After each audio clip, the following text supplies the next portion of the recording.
This episode of Recording Studio Rockstars is brought to you by iZotope, Native Instruments, Adam Audio, and SAE Institute Nashville. You're hearing my voice right now mixed through iZotope, RX, Ozone, and Neutron on Adam Audio monitors and headphones. Please check out our awesome sponsors using the links in the show notes below, and like and subscribe to our YouTube channel and leave us a comment. It's a great way for you to help support this show. Now get ready to rock. I see a lot of talented engineers and producers certainly screw this up, who don't understand pacing of the environment. There are times when you need to push and move fast because we're on it and we need to get out of the way. It's just I don't even care what it sounds like, just put a mic up and go. And then there are times when you're I really need to settle things down because people are getting amped up and they're all over the place and the energy is running really hot right now. We need to slow it down for what we're trying to achieve.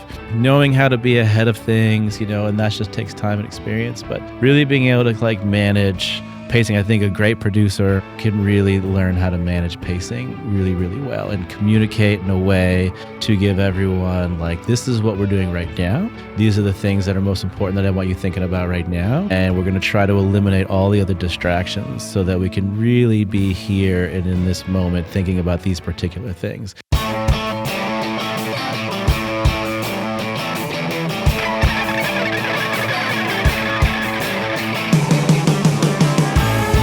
Welcome to Recording Studio Rockstars. I'm Lij Shaw, and this is the podcast created to help you become a rock star of the recording studio.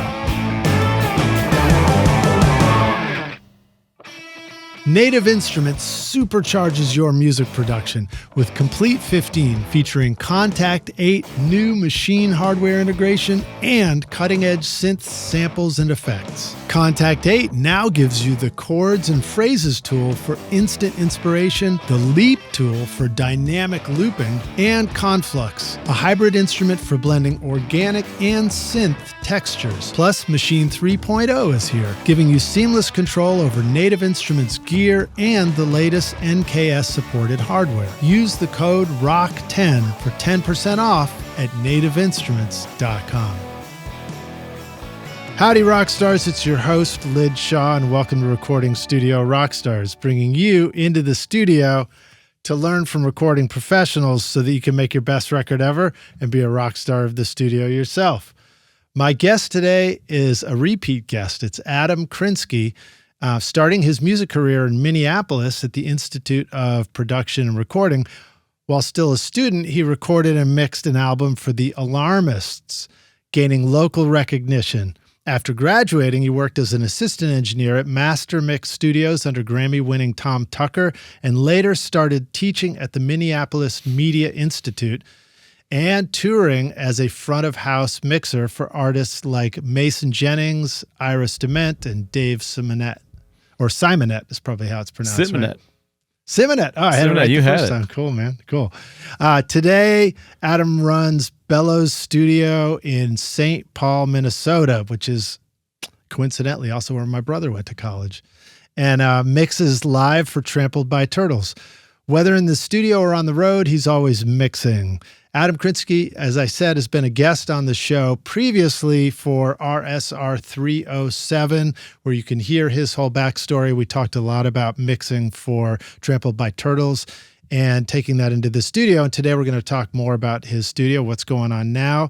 And please welcome Adam Krinsky back to Recording Studio Rockstars. Adam, my man, are you ready to rock, dude? Yes, I am, Lij. It's good to have you back on the show, man. Thanks for jumping through some hoops. Rockstars, as I always say, we work pretty hard to try and have good video, good audio, and all that. And we've got complex setups going on. So, Adam, welcome back, man. Thanks so much for having me, Lij. It's good to see you again. And now we're actually seeing each other. That's a great step forward. Now we really are. So it's been a minute since we've been on the show together. Gosh, I think it was maybe 21 or something like that when we did the last episode. Okay, I don't remember. Yeah, I believe you. Yeah, it's been years. So tell us a little bit about what's going on in your world now. What's new at Bellows Studio? What's some of the stuff that you're really excited about it recently? My world kind of keeps on trucking happily. My studio continues to just kind of improve gear-wise and always more software to learn and things like that. And touring continues to just keep trucking. I took some time off from touring because I wanted to be home and just kind of get off the road for a bit. And then they kept bringing me back, and they brought me back again. So now I'm back out there, and, we travel the country having fun shows. And when I come home, I get to work on fun records. And, it's kind of right in the sweet spot these days where there isn't any kind of, wild changes. And that's kind of how I hope to do it, get things kind of in the pocket and then try to have a life as well.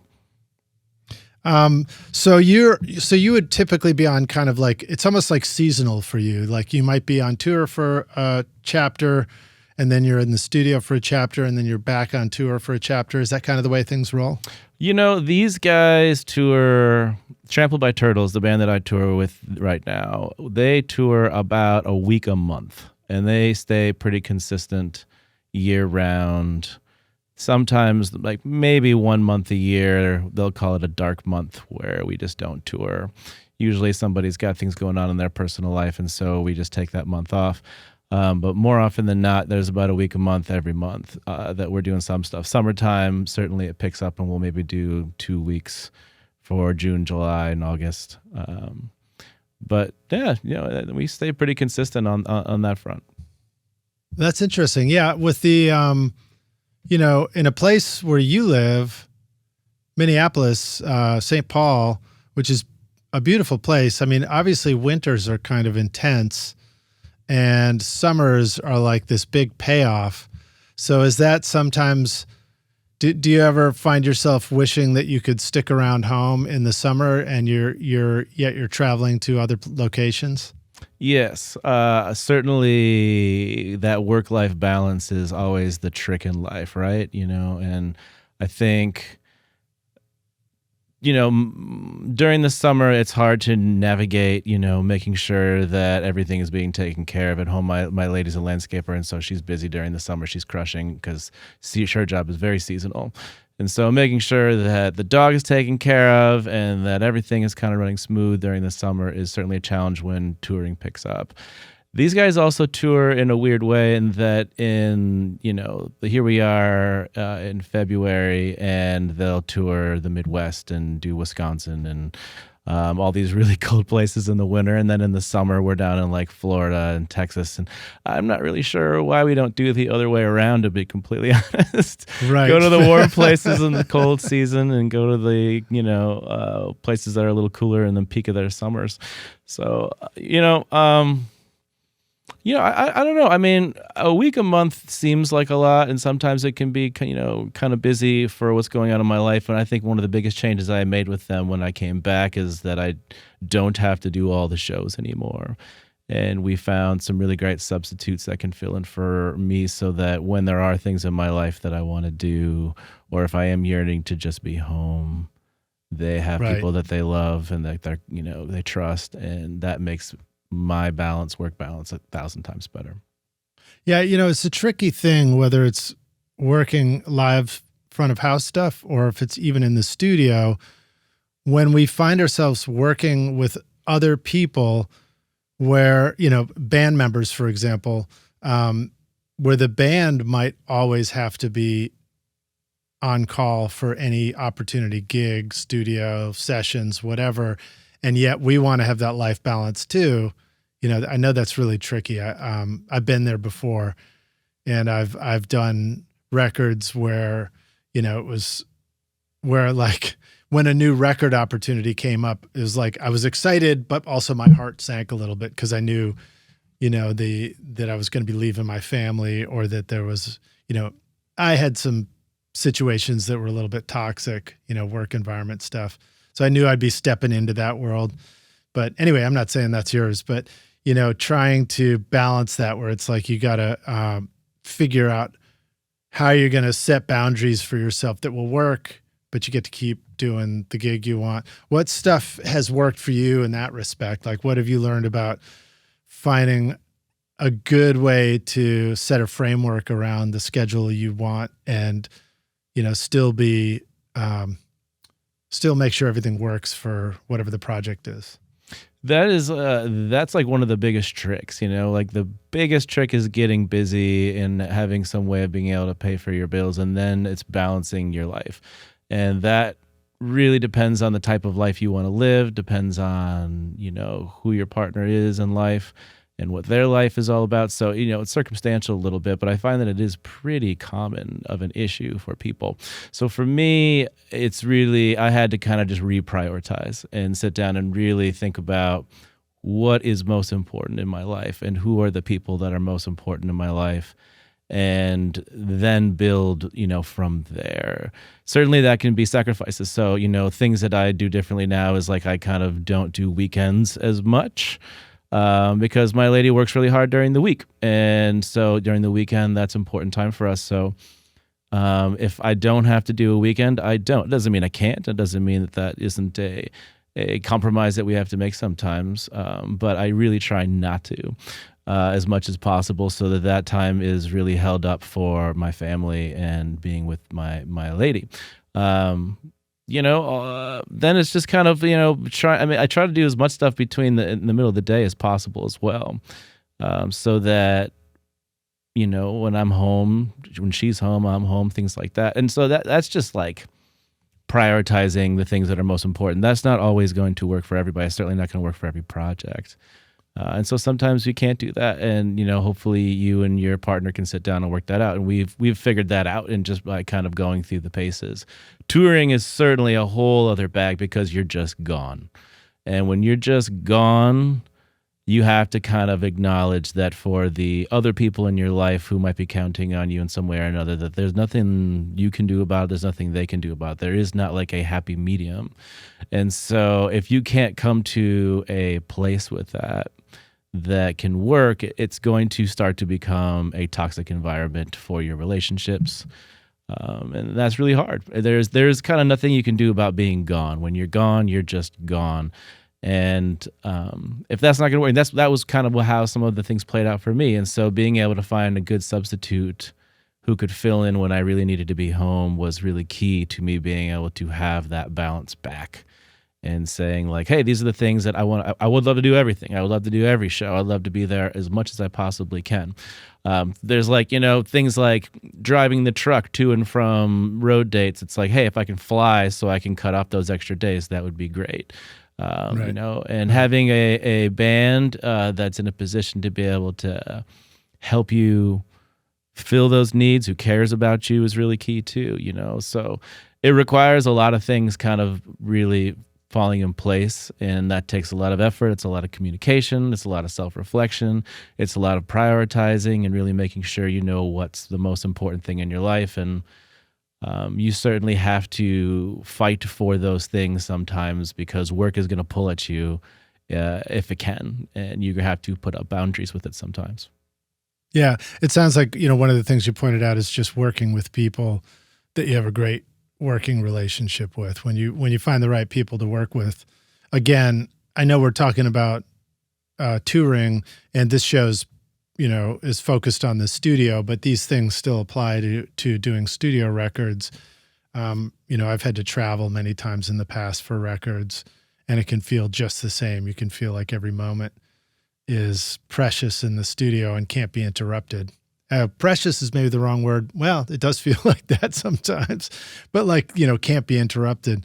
I guess one of the things that's nice about staying connected to family and home these days is we do have, text messages, we have video, FaceTime calls, that a little bit easier ways to stay in touch, texting photos, or what's the one that my friend Chris uses? Marco Polo. You can send little video messages back and forth, Sure. People really like that. I found that in the earlier days, like touring came later in my career, and I would say the first 10 to 15 years of my career, I was just in the studio. And, those years, I would have probably not have been as good a partner. Mm-hmm. You know what I mean? Because I was really so focused and didn't really, I was very, very specific. Like that was all I really cared about, almost to a fault, in the sense that like when I would come out of the studio, I would just like not know even how to socialize sometimes, because I have been just so focused and so just kind of in my own little world. And so I think those kind of obsessive years can be really cool, and you can certainly learn your craft, and maybe you can develop your brand and some of these things. But balance will eventually come into play, and certainly I'm sure there are examples of people that have lives, or maybe they just don't really need anything else in their life other than their work. But if eventually you find yourself just being unhealthy, it's probably because you need to get some other things going on in your life than just work. Yeah, I mean, that was true for me too. And I always like to think of that as my grad school years. It's like the studio can be our version of a grad school experience where that's our, not the studio specifically, but those early years of our career can feel like our 10,000 hours, where you're just going to immerse yourself. And I think it's good. I think we learn a ton, but I know what you're saying. It was tricky to come out of that. I always equated it to being in a submarine mission. Like we were in the mini sub and we were just gone during a session, and then you sort of come up for air afterwards and that's step very into much, the world.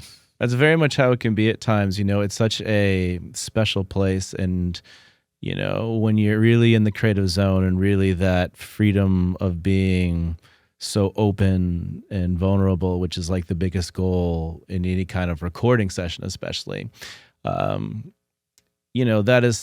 that takes work. And when you have it, it's like the most precious thing. You don't want to let it go, and you don't want to break it. And so, you really do become in a bubble, a very literal, like, this is the most precious thing and I don't want it to end. And then eventually exhaustion sets in, or eventually life catches up, and certainly it's great when you can achieve it. And I think that you find as people's careers go on, especially artists as well, when they're having to be the people in the studio doing this, these performances or writing or being creative, maybe producers as well, you find that there is a amount of time and a physicality to your body that you focus on more and more the longer you do it, because it's like your instrument. And if you just let it go and just get completely exhausted, it will not function as well. And I think younger artists, newer artists who maybe haven't been doing it as long will just burn it down because it's the most fun thing in the whole world, and this is just the dream come true.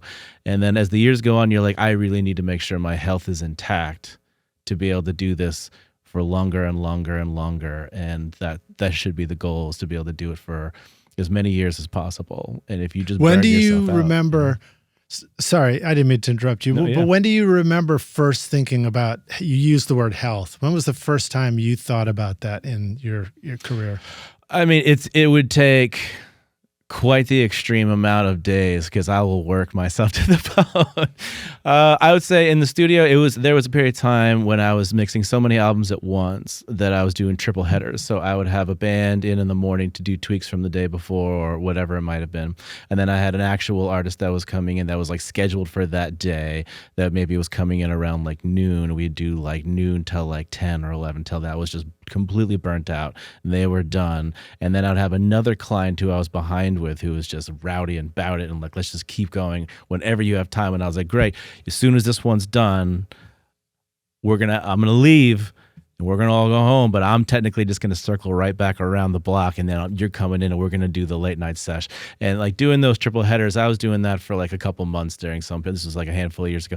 And I remember getting angry, and being very like short with people and testy, and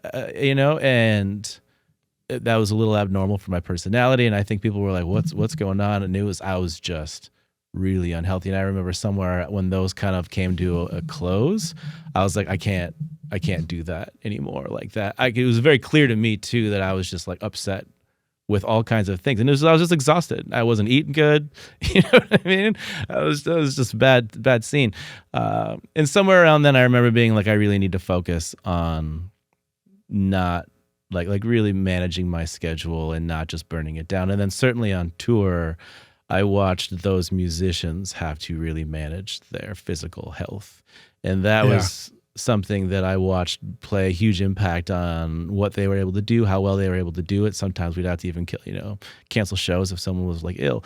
And then it became really clear to me, it's like really managing your health, managing your time, managing, your ability to do this countless times over and over and over at its best ability became that became very much in the forefront of how I wanted to continue forward. What age do you think you were at that point where you were thinking that? This is like early 30s. Early 30s is when I started to be like, okay, like I'm doing this and I'm still going hard and I need to find balance somewhere in my life. In different places, they kept on showing up. At Isotope, mixing just got even smarter. Introducing the new Isotope Catalyst series, Plasma, Aurora, and Cascadia, designed to transform your sound with intelligent processing for dynamically precise saturation, reverb, and delay. Plus, Neutron now features 3 new modules and an upgraded AI-powered mix assistant to help you get killer mixes with ease. Use the secret code ROCK10 to get 10% off the Catalyst series, Neutron, RX, or any of Isotope's incredible plugins at isotope.com. Yeah, that's what I remember too. It was right about 30, late 20s to 30 was the first time I ever thought, I wonder if I should think about what I'm eating, for lunch and dinner every day. Yeah. And the first book I got was something called The Zone. And I was like, wow, this is fascinating. I didn't know any of this stuff, Wow. Yeah. Yeah, cool, man. Well, so let's see. And when you were doing these triple headers for mixing, was this at Bellows Studio or was this prior to that? Yeah, this is at my own place. So tell us about your studio again. We probably covered it some last time, but let's give us another recap. I'm sure that between then and now you've made changes anyway. We all do, right? Right. Yeah. And I'm in the midst of another change right now, and I'll tell you about that. But so at that time, this was around 2012, give or take, there was a producer named Graham O'Brien that I was working with a ton. And, I think every great engineer has this great time if they can find a great producer, like that little marriage can be really great. And if as an engineer, I'm more of an engineer than I am a producer. So I've had a handful of like eras in my career that were really built around a certain producer, just kind of me and this individual spending a lot of time together. And so that time there was this guy named Graham. Less lonely too, right? Oh, for sure. It's so much fun. Because you got like a buddy in the studio the whole time. And you guys grow together, you learn together, and systematically you just get really good, and the nonverbals become just through the roof. Your vocabulary is just spectacular. Mind speak. Yeah, exactly. You can just look at their eyes and if something's right or wrong. But I was working with that guy a bunch, and he was tremendous. He's since kind of retired and moved on, but he was killing at the time. And so we were working on a bunch of records, and we were going to start working on one of his band's records. It was going to be their sophomore release. It was a band called No Birds Sing, kind of like an indie hip-hop band that was like a live band, but very arty and kind of interesting and cool. And we were thinking, because they didn't have a ton of money, that maybe what we could do is just rent a place where me and Graham could work on all the projects we were working on together. And then the band could use the studio when we were working on the things that were outside of that band's time. And so we got this place. This is in downtown St. Paul in this old building. And it's like 1,030 square feet. It's not terribly big. And we were able to negotiate it to be even cheaper if we put up a wall to like make it, that 1,000 square feet. I think originally it was like 1,500 square feet, because we had like a certain amount of budget that like I was willing to pay and that his band was willing to contribute to this. And so we were kind of doing it like that. And then we kind of quickly put up walls and flooring and electrical and HVAC and modified all that, which is a ton of money. And we looked at it as it was a place for them to rehearse. He was a drummer. It was a place for him to play drums 24/7. It was a place for me to mix, because I was already kind of just like mainly doing a lot of mixing at that time. And over, I don't know, he was there for about 2 years. In that 2 years, we ended up doing like 10 albums that we did entirely down here, which was not what it was meant to do in our mind. So he left after a couple of years, so I've had it for about a decade by myself now, And it just kind of slowly evolves as you were suggesting they do. So I've got a live room that's about 550 square feet. Certainly I wish I could make the acoustics better, but I'm always on the fence as to how much I'm willing to invest in it because it's a lease. I don't own the building, and starting to like really invest in everything starts to become a debate as to how much of this do I want to put in this building and then walk away from one day. Yeah. But it's certainly it's relatively neutral. I've definitely figured out its quirks and been able to make it sound bigger than it is. People always want to come down here and do drums, and I'm always like, there's cool big drum rooms out there that I recommend you use and keep those rooms alive in here. And they're like, nah, I like what you're doing in your room. So what do you do, right? That's cool. I'm happy that they like it down here. And then the control room is, also like almost 500 square feet. So it's a big old control room, which was kind of what I wanted in the beginning because I do a lot of mixing. And I wanted a place where we could all hang out and mix and things like that. And that's a good size. Yeah, it's big for a control room, I think. Well, it's nice because you have lots of room for people. You can fit everybody in there, no problem. Yeah. Have instruments in and whatever you need. Yeah. And so I don't have a lot of isolation. So, between the two rooms, I have to like kind of break things up that way. And say, okay, well, the drums are going to be in that room. Maybe a bass player's in that room in the cutting space. And then I'll fit amps and, things in my room. Sometimes, because it's kind of like an all-purpose building, there's other companies and things in the building, although COVID took a lot of them out, so it's gotten even quieter around here. After 5 o'clock, everyone's gone. And so then I'll open up the hallway door, and start throwing amps and things out there or drums out there if I want to. Actually, I love the hallway for all kinds of purposes. It's just like a big cement reverberant hallway. And that's great for claps. Clap tracks are great out there. Sometimes a cool background vocal can be really great out there. So I've certainly done drums out there too, and that's a whole industrial sounding, big, wacky sounding room. So it's fun having access to that, but I don't use it as much until, everyone's kind of gone home. Yeah. Do you find that it gets used for tracking or for overdubs? Overdubs. Yeah. Yeah, it's a super fun overdub space. Just for contrast. It seems like overdubs is when we get to, try out the more experimental sounding stuff, Absolutely. So we can take that time to set it up. Yeah, absolutely. That's finding contrast right to tape, right immediately as you're recording something is the best. And so if it's a brighter space and you've been doing things in a darker space, that's great. Or vice versa, So what's the square footage of the live room where the drums would go? It's about 560. About 560 square feet. And the ceilings are about it's 14 not tiny feet or high. anything. No. 14. Yeah, it's pretty good, man. And so what are some setups that you have found that you return to often because you like the way it works for drums? Really there is a spot that, and this is kind of what every engineer who has their own little studio finds is like where room mics sound awesome.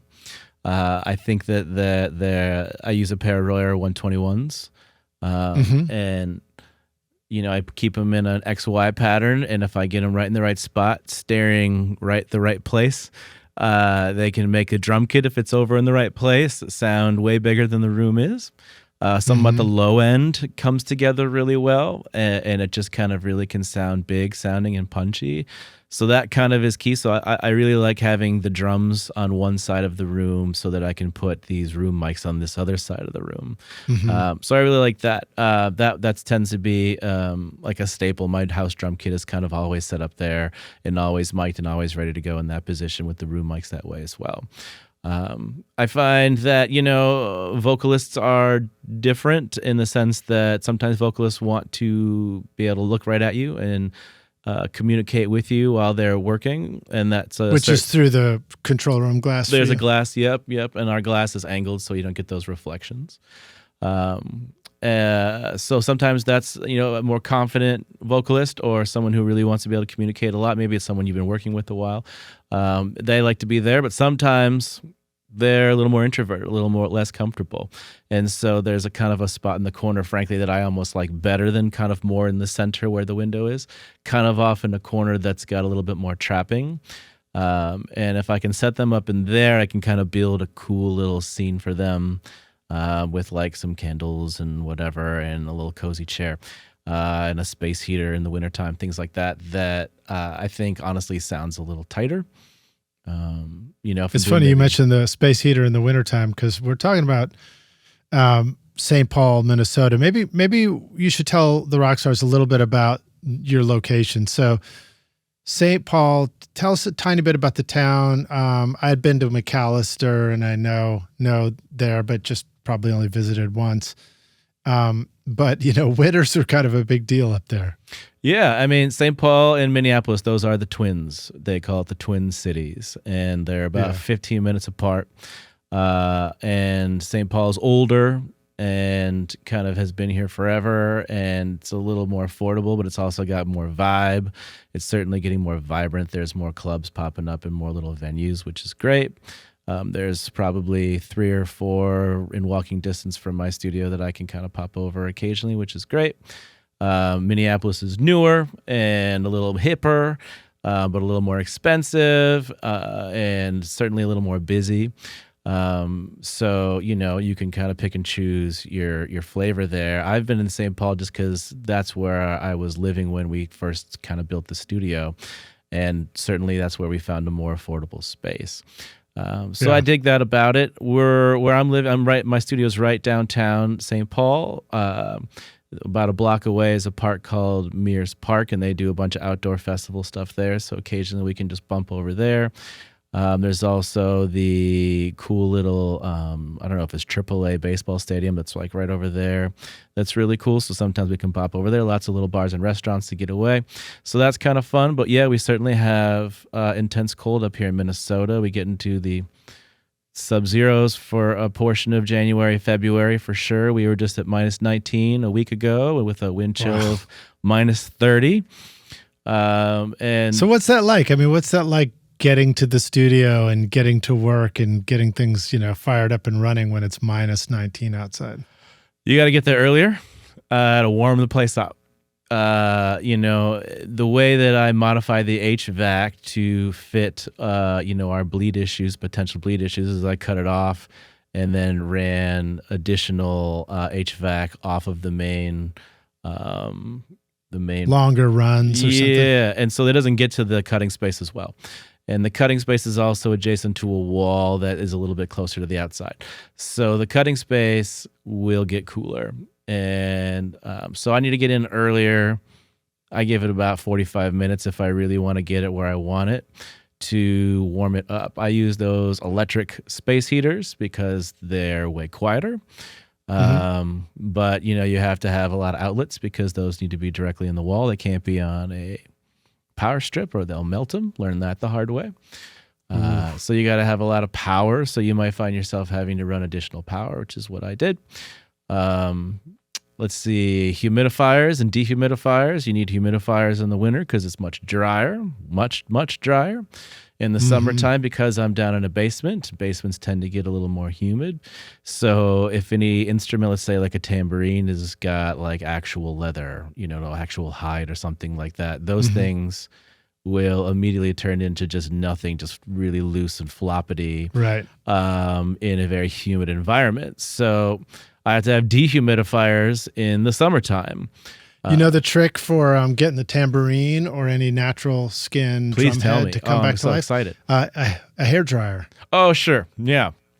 Just have a hair dryer around. You just sort of blow it on that for a minute. You get it warmed up and ready, and then it's playable. That totally makes sense. I'm gonna now bring a hair dryer down here. I appreciate the heads up because that totally makes sense, and it's happened. And if anyone has like a calfskin drum head on any of their drums or any of their percussion stuff, that's going to be a problem.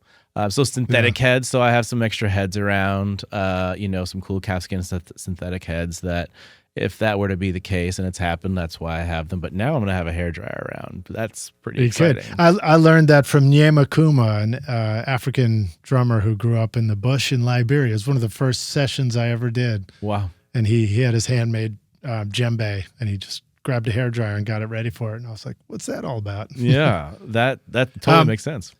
Let's rewind for one sec, because you talked about having a humidifier in the winter, and this is a really important thing that nobody ever taught me until I learned it more recently.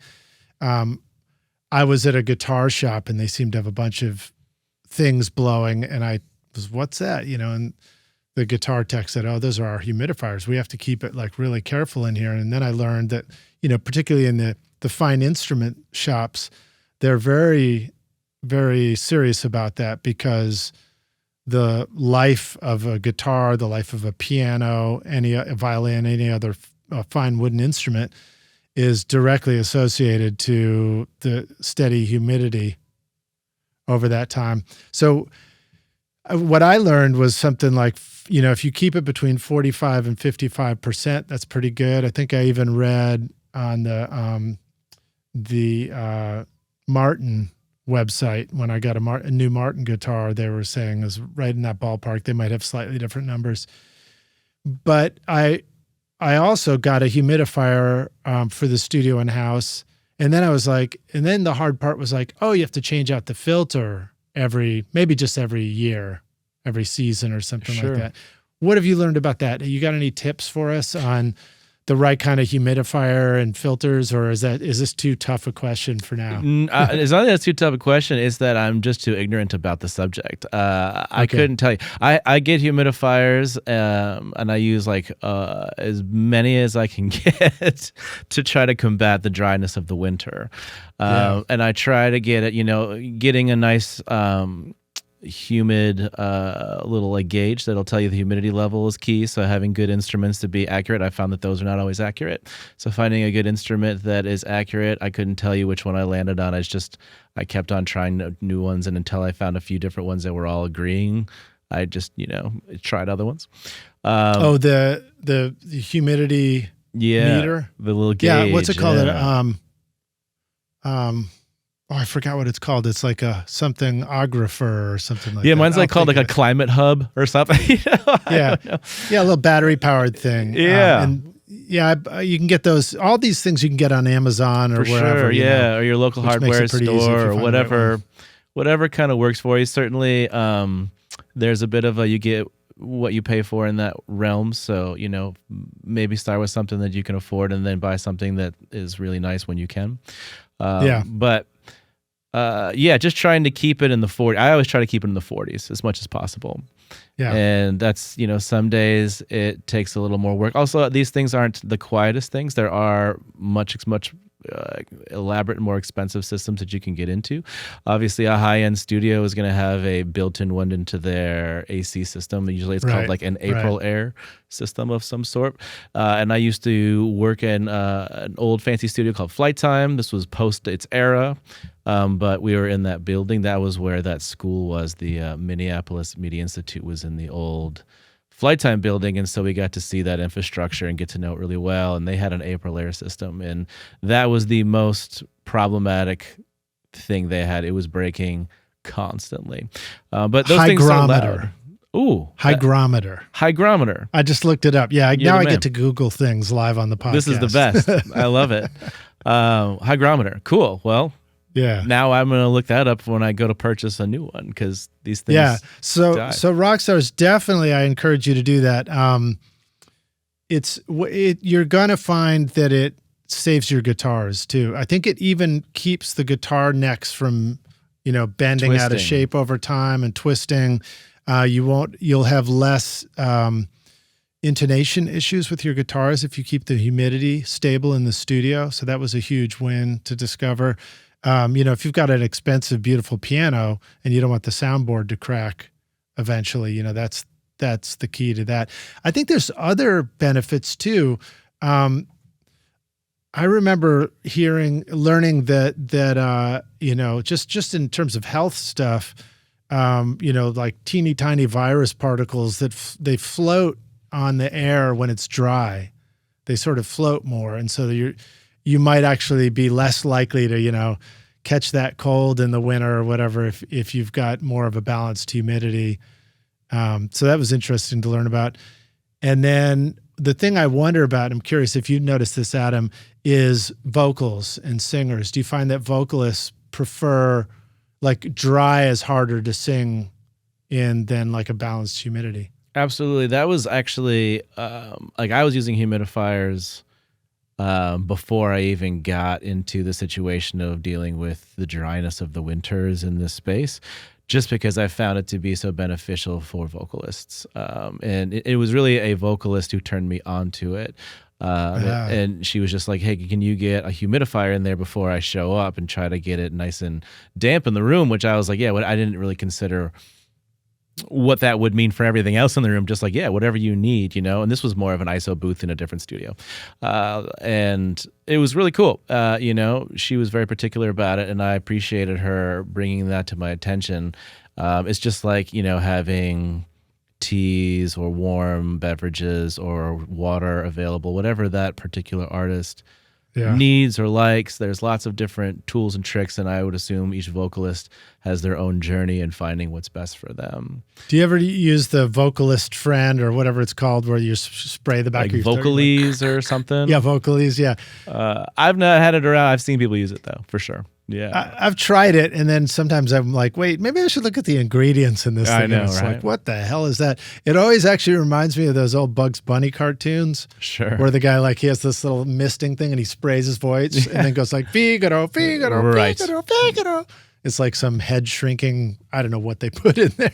Yeah, I got one little story for you on this topic. It's slightly, but it's on. There was a session I was working on, and this is good for up and coming engineers or even assistants. This person was the assistant, and a vocalist was coming in to work on a bunch of vocals for this project, and I was like kind of the second engineer. I was more or less the assistant engineer, but this other person was like the runner, the house engineer, whatever. They were kind of the one who was going to do. I was more involved in the recording aspect. They were more buzzing around the building, taking care of things. And the vocalist asked if he would make him some tea. He said sure. So he goes into, the back little kitchen area, makes him some tea. We get everything set up, kind of dial some stuff in. He's kind of getting ready, and he brings him out the tea. And the vocalist takes a sip of it and loses, like, oh my God, what is this? He just kind of freaks out, and he looks at it, and the assistant's like, I don't know. He's like, I'm sorry, I don't know how to make tea. And he's like, what is this? He's like, I don't know. I put 8 bags in. Is that too many? Just roasted this guy with caffeine and just probably intense flavor of all time. And luckily it was a punk band, and they were getting ready to do their speed, exactly punk song. That was a fun moment because we all it took him down for like a half hour. We had to kind of let him chill out for a minute because it was so intense. Dreaming of a career in audio or the entertainment business? SAE Institute Nashville, in the heart of Music Row, offers hands-on programs where you'll learn on professional grade gear with industry pros, learning through real projects, not just lectures. Explore studio production, live sound, audio for film, and a whole lot more. Or take the entertainment business program to learn about contracts, promotion, and more. With diploma, associate, and bachelor's programs, there's a path for you. Book a tour today at nashville.sae.edu or call 615-244-5848. It's funny, and to that point, I've had interns that didn't know how to make coffee. We have to remember that, people don't always know all the same things that we take for granted, even something as simple as making tea or coffee in the studio. And one thing about interns is definitely don't take for granted that they know how to clean the bathroom like you do in the studio. Yeah. Yeah. I went so far as to actually make a video. I had the intern video me cleaning the bathroom from top to bottom. Wow. And then they had to watch that video when they started. So it's like, look, there's literally no excuse to not know what to do because you just saw me do it in the video. Wow, that's pretty good. Well, I've never done that. I think when I was assistant, I wasn't always the best at cleaning dishes and taking care of the place. And I remember hearing about the past assistants. They were legendary because they were so good at being an actual assistant engineer, but also keeping the place clean and how anal they were about wiping down the mirrors and things. And I was like, oh, I'm kind of lazy. I feel bad about that. Yeah. Good reminder to us, anybody who's looking for that assistant gig or intern gig, doing all those extra things, cleaning up the studio, making things neat, putting things away, keeping things organized, that goes a long way. But pro tip, in a appropriate way, let the important people know that you actually did that in the studio, because if you do it and nobody knew you did it, I've had that happen too, where I think an intern had done some great stuff, but I didn't know they did. And so all I remembered was the mistake they made in the session or something. Yeah. That's good to let people know. Yeah, there's I think that's like the hardest part, those soft skills when you're coming up, and which is impossible to teach, of like knowing when to ask questions, knowing when to acknowledge something that you did and bring it up, and knowing how and when the right place to do that. And some people are just naturally talented at communicating and being kind of cool and allowing to be vulnerable when they need to ask, like, how do I do the dishes or whatever it is? I've never had to do it. And then other people being like, I'm the man, and they kind of are annoying. And then other people that just like don't want anyone to know that they have any flaws, and then they make a lot of mistakes. And that's a hard little world to navigate it. So that's where your soft skills can really demonstrate your kind of ability to kind of move ahead really quickly. Yeah.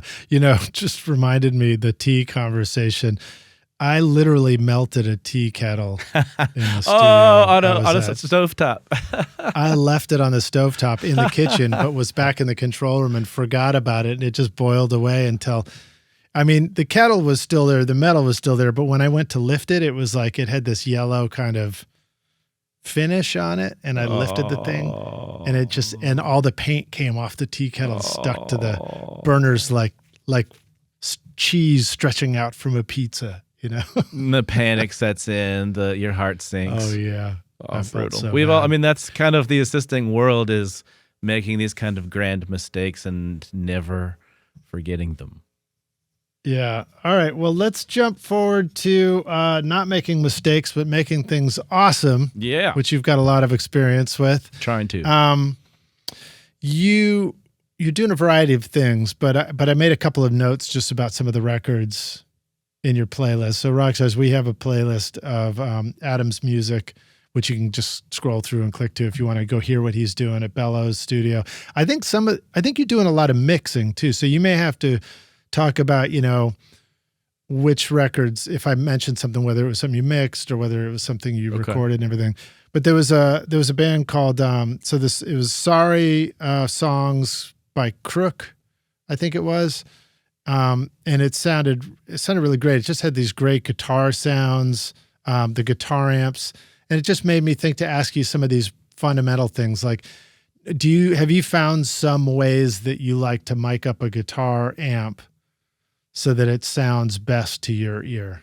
Yeah, for sure. I've kind of landed on my guitar setup these days. Certainly, I'm always open to experimenting, but the 57 and the Royer 121 up close to the center of the cone.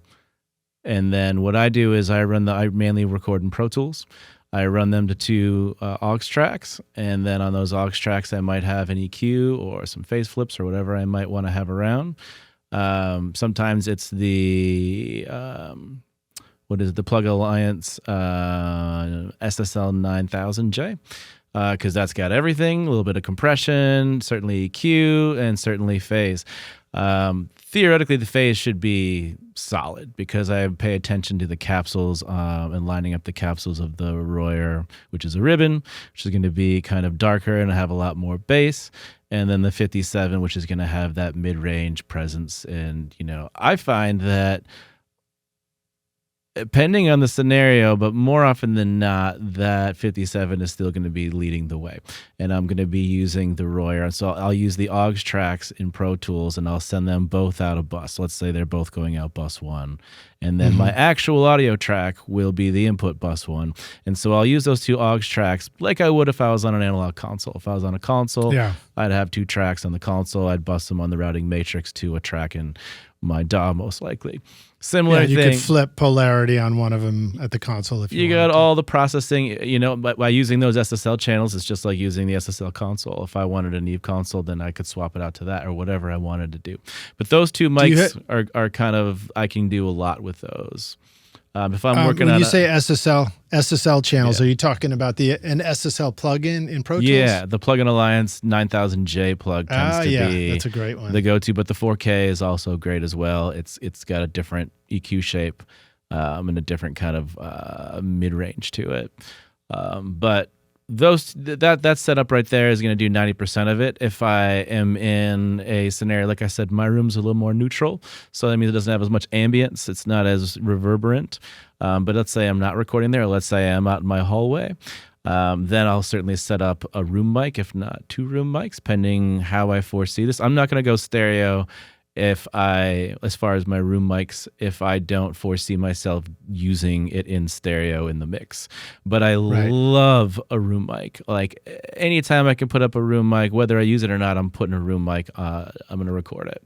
And, sometimes you can do, I think it's called Haas panning, but I just do it because I think it's cool, is, let's say I have my direct mics. Those are going to be blended. I said 2 mics. Sometimes it could be something different. Maybe there's a 421. Maybe it's an RE20, whatever it might be.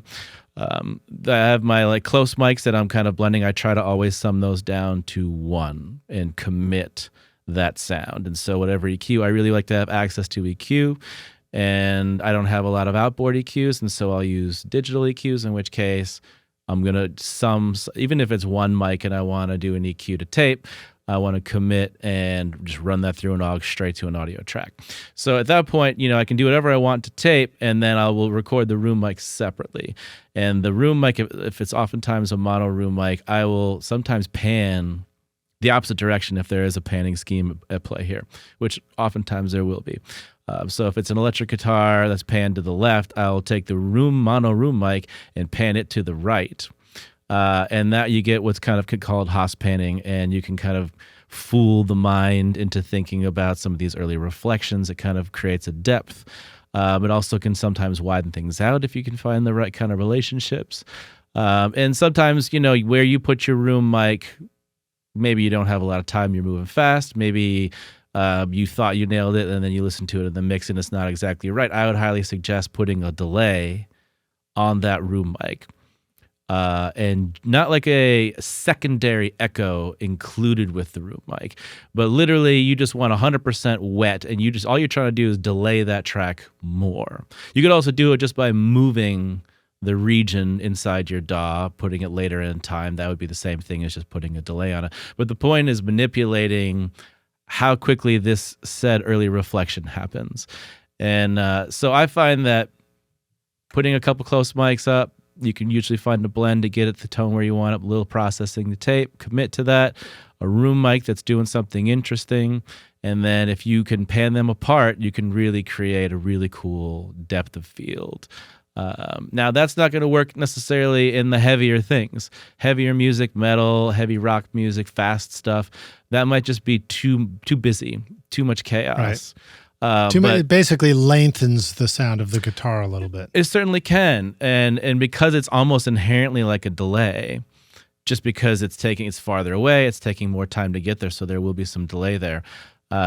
It just starts to add chaos to the sound. Right. So, you can play with that and figure it out. But if you're doing more of an Americana type thing or a country song or something that, maybe it isn't quite as fast, you know what I mean? Or isn't quite as aggressive, you can really create some really cool, interesting sounds. And so those are kind of where I'm thinking electric guitars. These are the things that are immediately coming to mind. Yeah, so that's interesting. So, again, smart move for us to always take the room mic, because we know that when we don't like it in a song or it doesn't fit, we just mute it. But if the opportunity comes up, we can use it. And then your reminder that, we don't just have to take what we get initially, because with the delay, you get to sculpt it a little bit more. And a couple of things I would point out, when you move that room mic a little bit with the delay, it actually brings certain frequencies in and out of phase with the close mics. So you can kind of highlight a tonality that you prefer when you find the right amount of delay, the right width. And then I would be inclined to hit that mono button while I'm listening to it too. So I'd probably set the delay in stereo to see what I like for the width, and then listen in mono and maybe compare it in mono too, to make sure that it still feels the right kind of fullness when the phasing comes into play. Sure. Not a bad idea. And I would also suggest, checking it in the mix as i.e. not doing it in solo. So like, maybe you kind of dial in your tones and you kind of maybe get a panning in mind that you like, but then pretty quickly put it in the mix. And if you're going to adjust that delay on the room mic, do it in that scenario. And certainly what you're talking about, that comb filtering is at play, and finding the sweet spot of when the right, you're talking about shifting at that point. When you play with EQ, some things sit low, and some things sit above it. And there are lots of like tone boxes, I call them, but like certain compressors, certain EQs, there are certain things that you use that are more utility, that you're going to use it to maybe do more subtractive things and get problems out of the way. But then you're going to pull out your tone boxes, maybe certain EQs and compressors that just add color. And some of that color is just sitting in different places. And let's say there's like 45 1176 plugins out there. What you really want to listen to as well is just kind of the way that they growl and how they sound, but you want to listen to where they sit. Some of them sit higher, some of them sit a little lower in the mix.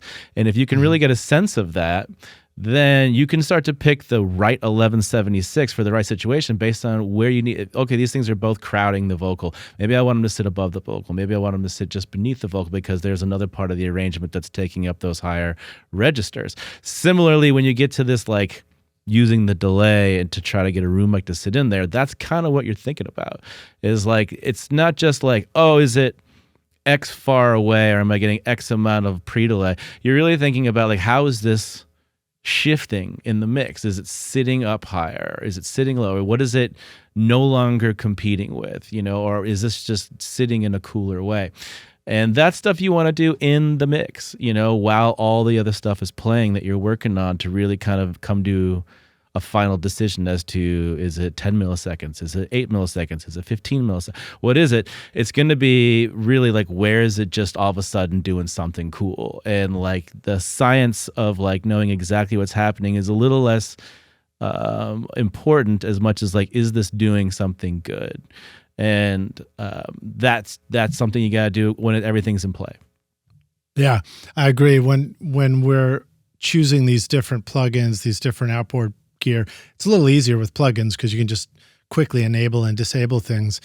But you're long past the point of the science of which one of these does what. You're now at the point of choosing your colors to paint with and deciding, do you like this one? Do you not like this one? How does it work in the whole composition of the music? Yeah, and that's kind of like where the plugin game is really exciting. Is that not only can you access that many of those tools, like that many 1176s or whatever it might be, but like in the studio, and I think that's where all these emulations kind of keep happening, is that like finding the right golden master is always the gig, right? Of like, oh, this is such and such as 1176 that was highly modded or whatever, and it's like, okay, well, that's where that one will sit. If you use that one on everything, they're all going to sit there. So, right. And then all of a sudden another company puts out a different 1176, and this is so-and-so special one. It's like, well, that one just sat differently. I was just recently blown away by U47 in the studio. There's a few U47s in town here that people have some of the nicer rooms, and I've never been like amazed by the U47. I think it's a fabulous mic. I know it's like the greatest thing that ever happened, since sliced bread for folks. But I'm always like, I don't know, it seems to just be another bright mic to me. And then I went to a different studio in town, and they had a couple, and this one had some modded transformer. Sometimes people in the audio world, and I hate to say, will just ramble on about all this kind of crazy stuff, and I'm just like, cool, let me hear it. You know what I mean? Like, awesome, this is so-and-so's, and they did this to it, and it came from that place, and I'm like, whatever, man, just turn it on. You know what I mean? Let me hear it. Yeah. And because like my brain I'm not one of those ones who's paying attention to every little tech detail. I just want to hear it. Like, turn it on. I don't care what brand it is. Is it cool? Is it not cool? And so, and this 47 blew my mind. And I was like, oh, now I get it. Now I understand why people like U47s, because this one was special. And it sounded insanely good. And I was like, okay, get it. Now I see I just probably haven't been using well-maintained or like really cool ones, and this one is really cool. I think it's the same thing with a lot of these emulations. There are lots of ways that 1176s could sound. When you were in a fully analog studio, you had 2 or 3 of those things, and there was, one that would do this and one that would do that this way. Some sit high, some sit low, some are aggressive, some are distorted, some are clean, whatever. And you had to kind of learn that. And if you found some really good stuff, like a really good, setup, I think that's why big studios really took off. I think that's why some rooms became really special. These kind of East-Wests and these, Blackbirds and things, is because they had like some really good versions of some of that gear. Because everyone had an 1176. Every studio had an LA2A. They all had this stuff. But these rooms had like a really good one. And if you were a mixer, you were like, that's where I'm going to finish the album, because that one is special. And the emulation game is just like that. And so now that we have access to all these, it's like, well, now we get to use them, but we got to know why we're using them. So we got to learn why there's 15 really cool 1176 emulations, because that's awesome. They're way different. Awesome. Each one's way different.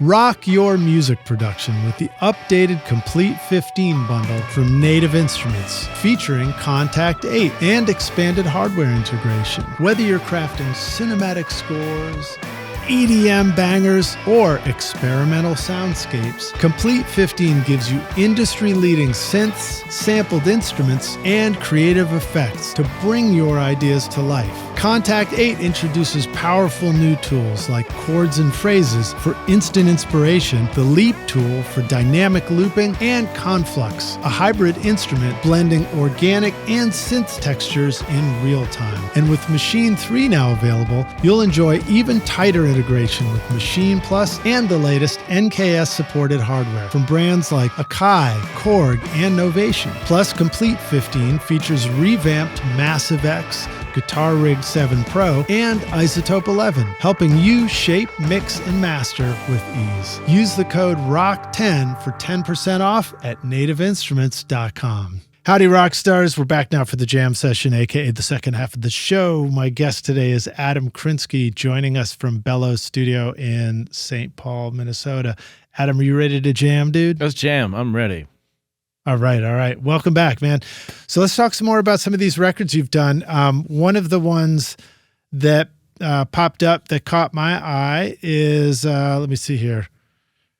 Tell me about Nady May Debe. I'm not sure how you pronounce it. It's John Medeski. Oh, yeah. Todd Klauser. Yeah. And a mutual friend of ours, JT Bates, who played in a band with my brother. Oh, wow. Back when he was living there. Wow, that's really cool. Yeah, JT's a funky dude. His whole family is like, they're one of those sort of famous jazz families up there. Yes, I've not met their father, but I know he is a trumpet player, and JT plays drums. He would call it the tubs, and his brother Chris. I think Chris might be in Nashville. Chris, well, they have a third, so Chris is the bass player. He lives here. I forget the name of the third brother. It's like, I don't want to even say the wrong name, but they have a third brother who is an engineer out there in Nashville. We'll call him Frank. We'll call him Frank. I don't know why. We'll call him Frank. Let's just stick with Frank. It's better. But yeah, JT. So that record, there's a cool story about that record. So that record kind of fell into my lap last minute. And within a couple weeks notice, I was a live record that was done at Ice House in Minneapolis, Minnesota. So, I love mobile recording. One of my favorite things to do, pack up all your gear, take it to some weird location. Live show recordings is a whole different thing. Usually it requires using a split, which is, if you're not familiar, basically all of your mics hit the split first, and then one of them goes to your recording rig, one of them goes to the house mixing console. So you have to have kind of that key piece of gear. Those are easy to rent or find someone who's got one. So that was kind of the plan, bring a bunch of gear, go down there, record the show. If I'm not mistaken, I mixed that show live as well, so I had to kind of double duty it. These days, you can kind of get away with also like most digital live consoles. You can just record right off the console. But I believe in that case, I had a split. But what was kind of weird about that particular, here's the twist to that story. So we're getting ready for that show date. It was maybe a week out, and probably it was even less than a week out. And we got the heads up, the like very, very quiet, you cannot talk about this at all heads up. But Dave Chappelle is going to be playing that night. You guys just got bumped. So we're going to keep your show because we can't tell anyone about it yet. And so it got really confusing. And so then we got all these rules of what we could or could not do. Basically, we couldn't have any recording rigs there. Well, that's pretty hard when I'm bringing in like a whole bunch of recording gear. So what we had to do is we had to load in real early in the morning, set it all up, their whole show, sound check it, and, you know, dial in all the recording gear and then kind of spike everything, which is like putting a little tape on the ground of where everything's going to go back when we bring it back later, and then tear it all down and hide it. So like their instruments and all the microphones and the live sound stuff on stage, fine, that's all comes and goes anyways. But like my recording gear, I had to literally like cover up with like black blankets and towels and things and just try to act like it didn't exist. And then he was going to be there from like, I think he was doing like it was like the first set of like 7 days, and he was going to be on from like 7-ish, 8-ish, something like that, until whenever he decides to stop. Right? It's Dave Chappelle, right? Wow. And like, really? What are you going to do? And so laugh. Have a blast, right? But we weren't allowed to be at the show, by the way. So we got the code word on how to get into the show. Which was pork chop. Not that that's just it's every time, but you know, he had his little security guys outside this like back door, and we could get in if we were like, hey, and they just kind of stare at you, these big Debo guys, and you're just like, pork chop, and they're like, all right, you can go in. I'm like, wow. But anyways, but they didn't want us there. Like we couldn't get there until like 9:30 or something like that. So like even pork chop wouldn't have worked at 9:30. So we kind of, you know, so we hit all our stuff, and then the general, like it came out like a day before. Dave Chappelle's going to be at Ice House tomorrow. Tickets available now. Boom, gone in like 2 minutes. And then the Todd Klauser, you know, John Medeski and JT Bates show is going to be afterwards. And so that's what we did. So we had to set up early, tear it all down, hide it, and then pork chop our way into it after his set, and then go in there, quickly set it all back up, and like kind of set it all up right as doors were opening up. And it was sort of like, as soon as you guys can start playing and you want to play, go. The schedule was totally out the window. And so that's what we did. And, you know, I verified all the lines were working and everything was cool. And then they went and played, and it was a great show. Obviously the vibe in the room was kind of palpable. You know, a lot of people were at both shows, and just the energy of the house was just, you know, because people knew he was just there and all that. So it was kind of a really high energy day. And then those guys burned it down, and I mixed it, you know, in coming days afterwards. It was a really particularly fun project. Wild. Did you forever, hence to be referred to as the pork chop sessions? The pork chop set. That's, yeah. You know, I feel very confident that they don't use the same password every day. Otherwise, I wouldn't have said it. But that being said, I certainly remember it, because I remember like, all right, here's the password. I got it like an hour before, by the way. Like, you can't get in here till 9:30. And by the way, say pork chop. Right, Rockstars, you could try like snossage. Snossage, like, yeah. You know, I mean, the world is your oyster. Baconator, I don't know. I mean, I'm vegan, so I'm probably not going to say those terms quite as often as the next person. But that's right. You be tofu. Yeah, I'll be tofu. Tofuti. Or no, what was the tofu bacon? I can't even remember. Yeah, tofurkey. I think that's a one. Tofurkey. There you go. That's wild, man. So I want to rewind a little bit, because you were talking about the split. And I've never used a split, but I'm always fascinated by it. How simple is a split? Is it do you have to be really careful about using a split? Do you have to get just the right one? Are there some that just suck and won't work at all?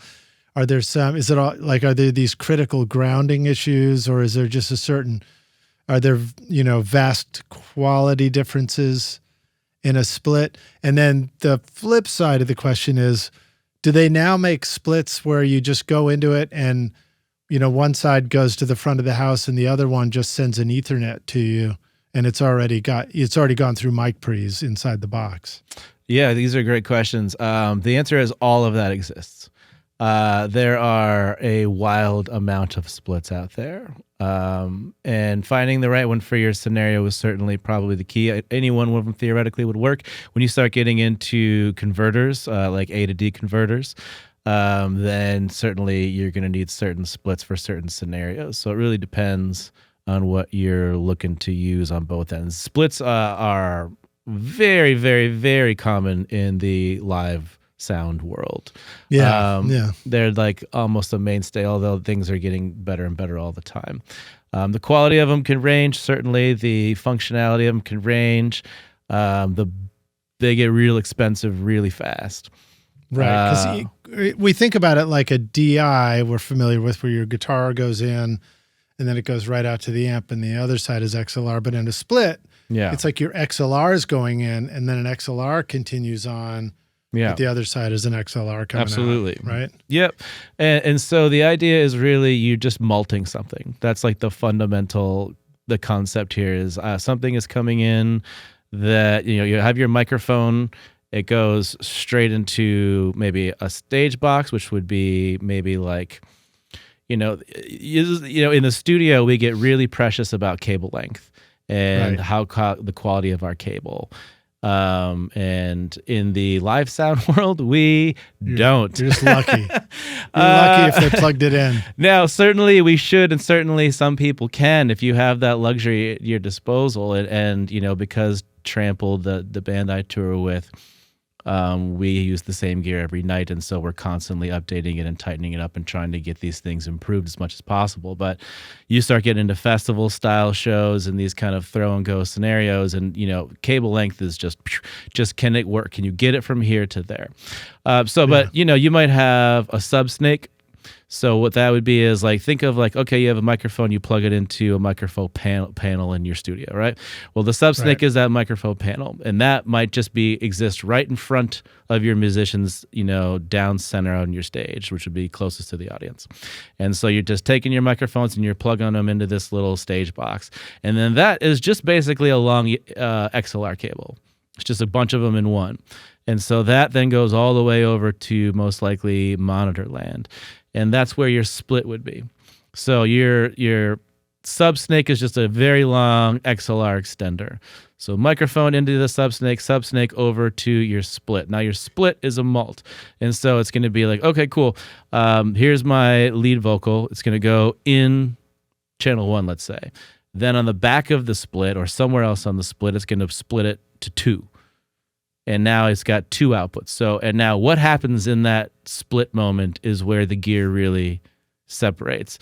Cheap gear is literally just going to be 2 cables, 2 pieces of copper or whatever, just breaking off, you know what I mean? And they just wired to 2 separate output jacks. Really? No isolation whatsoever? No isolation. Those are the really cheap Holy ones. And you're talking about impedance issues, right? Because you're just splitting the signal in half. That would be your very cheap hundreds of dollars for that type of split that, you're talking probably 16 to 24 channels. Now you start getting into, I would like those to be buffered. So they have like a little transformer or something in there to make sure that they're both have the correct impedance. In which case now you're quickly about $1,000 to $1,500 for a 24 channel split. Yeah. Now, is it I love this is like I'm in one of your classes because you're teaching it at school setting, right? I haven't taught in a decade, but I used to teach this stuff. Okay, all right. Well, I'm raising my hand here, Rockstars, if you're watching the video. And if you're not watching the video, we're on YouTube. So come on over and check out all these where you can see Adam in the studio and everything. And you can see me raise my hand. But so my question about the transformer, is it... do we think of the inside of this box as always having 2 transformers, or is it 1 transformer and the source goes into one side, and then there's like two windings that come out of the back of the transformer and go to two different outputs. Usually there's one buffered and one straight up. So like one of them is going straight off the original input connector, and then the other one gets bridged off, and then that one is the one that's getting the buffered signal. Which one would you want if you're recording? I would want the buffered, but... Right. So, because you're less likely to have a ground issue and stuff like that. It's the noise that you're going to be trying to get around there. But sometimes it's the other way around. So it really depends on which one you want to put more value on in that scenario. Who's more important, or who's going to put up the bigger fight? The live sound person, or the recording person? And that's certainly one of those classic, everyone's yelling at each other on a live stage, you know what I mean? Or at least fighting about something. So that would be one thing. Now, all other features that might exist on that channel split is a phase. There might be pad. There might be some sort of ground lift of some sort. Ground lift, yeah, that's the last one, is the ground lift, and everything in between as far as what that company puts in there. They maybe put Jensen transformers versus. I'm trying to think of some of the others that exist. So you can get Cinemag. Exactly, or something like Cinemag. That. I Thank don't know you. Which ones are out there? So there's all those versions out there. Then obviously, as you were bringing up, Lidge, if there is a conversion to be had, so if does it need to go to a digital source versus another analog source, that would certainly dictate what type of split it is, and then obviously the quality of that conversion is going to be a factor too. So there's a lot of things that can happen. Also, there's a wild, wild world of connectors. We're talking about this in the context of a male XLR in and two female XLRs out. There are, in the touring world, more importantly than you see in the studio, tons of large-scale multi-pin connectors to make this a very on and off fast. I don't want to have to go in there and plug in 48 XLR ins and then 96 XLR outs to anything.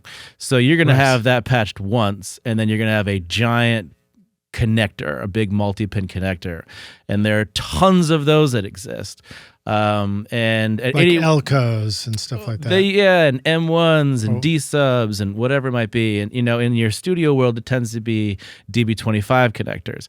DB25 connector, if anyone's worked with one, which I'm sure everyone has, aren't great. They're not good. They're always kind of jangly and loose, and they're great in that they're affordable. Oh, they're fabulous. That part is great. But from a robustness, they are not. Yeah. So in the touring world, they're like the last thing you want. In the studio, usually you plug it in and then you just don't touch it. So it's fine. Right. Fair. And in the live world, you're plugging it in and you're unplugging it all the time.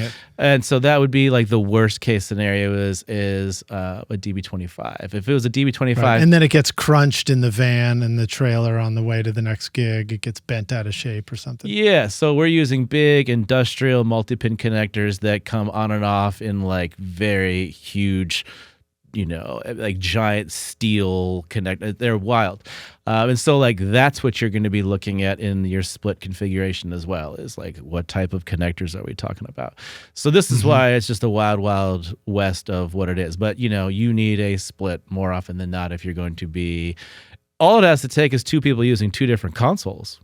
Outside of the fact of there maybe being a recording rig as well. Also, it doesn't have to split just once. It might split several times, you know what I mean? Depending on how complicated a setup it might be. There might be a scenario where, the monitor console is one type of console.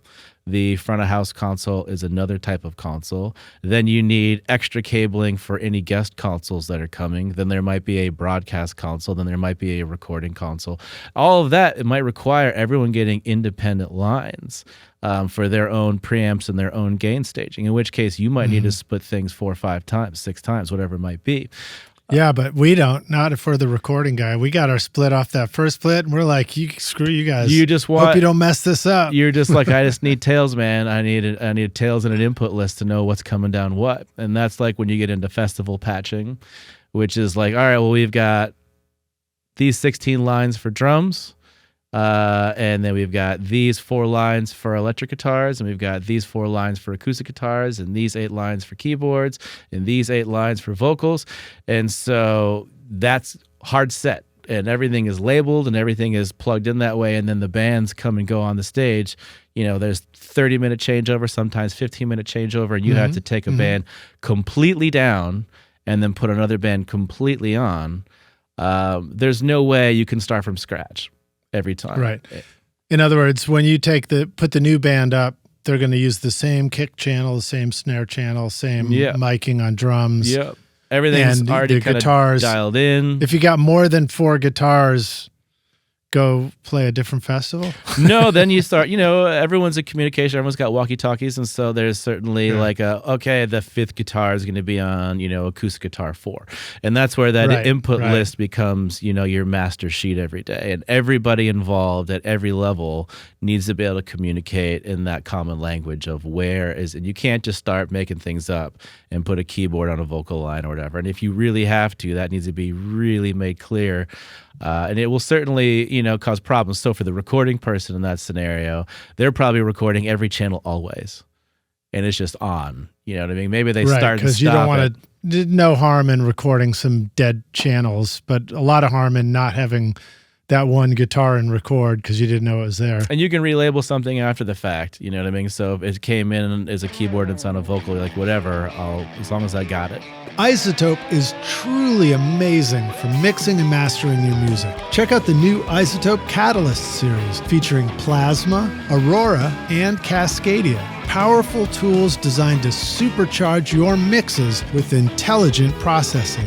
These innovative plugins give you dynamic control over saturation, reverb, and delay, effortlessly enhancing excitement and clarity. And now Neutron introduces new modules like Clipper, Density, and Phase, completing your flexible, fully equipped mixing suite. Plus, the new AI-powered Mix Assistant helps you create a custom signal chain for your audio, referencing professional instrument profiles or your own examples, with easy macro controls to dial in a perfect mix. Use the coupon code ROCK10 to get 10% off Plasma, Ozone, Neutron, RX, or any of the fantastic plugins at iZotope.com. All right, well, so let's ask this part of the question. What are you recording into? What app are you using? In What's my your world? setup? Oh, man. Yeah. So I'm a Lynx Aurora, the originals, the silver face ones. I think those are my favorite converters. Those Aurora 16s? The Aurora, Aurora 16s. Earlier than that. The Aurora 16s. Yeah, I have 2 of those Aurora 16s in my studio. I think mine are white, but still, they sound great. Yeah, big fan. I've tried the Apogees, tried the Apollos, and certainly in the earliest of days, I had like Digidesign stuff. And I keep landing back on the Lynx. There's something about their mid-range vibrancy that I just really love. There's a quality to it. It almost reminds me of like an API, it just has this mid-range thing to it that I really like. So I use those as my main converters. I have 2 of those. So I do 32 in, 32 out here at Bellows. And then I mainly record and work in Pro Tools, but I certainly record for clients who want to work in Logic or Ableton. So I'm asking, well, that's awesome to hear, but I'm sort of specifically saying for the live recording, when you are in recording, you can't dare miss something. Sure. What apps do you choose? Do you take Pro Tools out there and go into record? I do. Or do you use an alternate like Reaper, for example? Right. Reaper is really, really popular. Waves has a thing called Tracks Live. I'm trying to remember. I think they have updated it. It has a new name. But there are certainly some free applications that exist or affordable applications that exist that are like very much meant to, and sometimes they're provided by like a Midas or a Digico or something like that. I don't know if those 2 do, but sometimes there's like an Allen and Heath or somebody's got like a little, complimentary recording DAW. These are going to be really stripped down and they're meant to just capture it. And then you're going to take it to something else and finish it. Of course, they would love for you to stay inside their world, but they're just not a robust application as, say, a Pro Tools or something. Yeah. And why would you consider, this is a bit of a loaded question, but why might you consider recording into Reaper for a live show instead of Pro Tools? I mean, I wouldn't, but certainly people do. I think it's whatever's comfortable. It really is kind of whatever works for you. I think that people like Reaper because it is one of the most efficient DAWs. From a coding perspective, it runs really smooth and it doesn't have a lot of problems. Avid tends to be buggy, and when you have it working great, it's great, and until you have it working great, you don't have much confidence in it. Logic, if you're on a Mac, certainly, which 99% of your people out there are going to be on a Mac, is great, but it's also finicky. If I had to say one thing about Logic as an application, it's a tremendous application, probably the most bang for your buck, but it's finicky. It's just everything's kind of clumsy in it. Pro Tools can be buggy, so that's the issue there. I wouldn't say it's as clumsy as Logic, but it can be a little bit buggy. Certainly when it's like connecting with the peripherals, like the different cards that exist for these live digital consoles, that's where the bugs happen. In your studio, you get it set up. Once you get it set up, it works. Once again, on tour, a lot of things are getting unplugged and replugged in and unplugged and replugged in and powered down and repowered down. And this is where that connectivity and that communication starts to fall apart. Reaper has a history of just being really solid. And the coding in it is so that it runs really efficiently, which is why when you get some of the you got a new MacBook and you run it through all the different applications and how many reverbs can this handle, the bench tests and stuff. Reaper tends to always do really, really well, if not surpass everybody, because it just runs really, really efficiently. And those types of things are going to be great in a live environment because you really can't have failures and have your computer freak out and freeze up and stuff like that. Yeah, I mean, it was a bit of a loaded question because I've used Pro Tools for, 30 years at this point, and the number of times that it has dropped out of record in the middle of an important take or something is more than I can count. So I would, at this point, I agree. I use it all the time in the studio. And even recently it dropped out of record just on a, 3.5 minute song. So it still does that to me. A lot of times you just go change the buffer setting or something like that. But, once or twice is enough for most of us, and I haven't used Reaper in a mission critical setting like that, but I've talked to people like Chris James, who's gone and recorded, Kings of Leon performing live and stuff like that.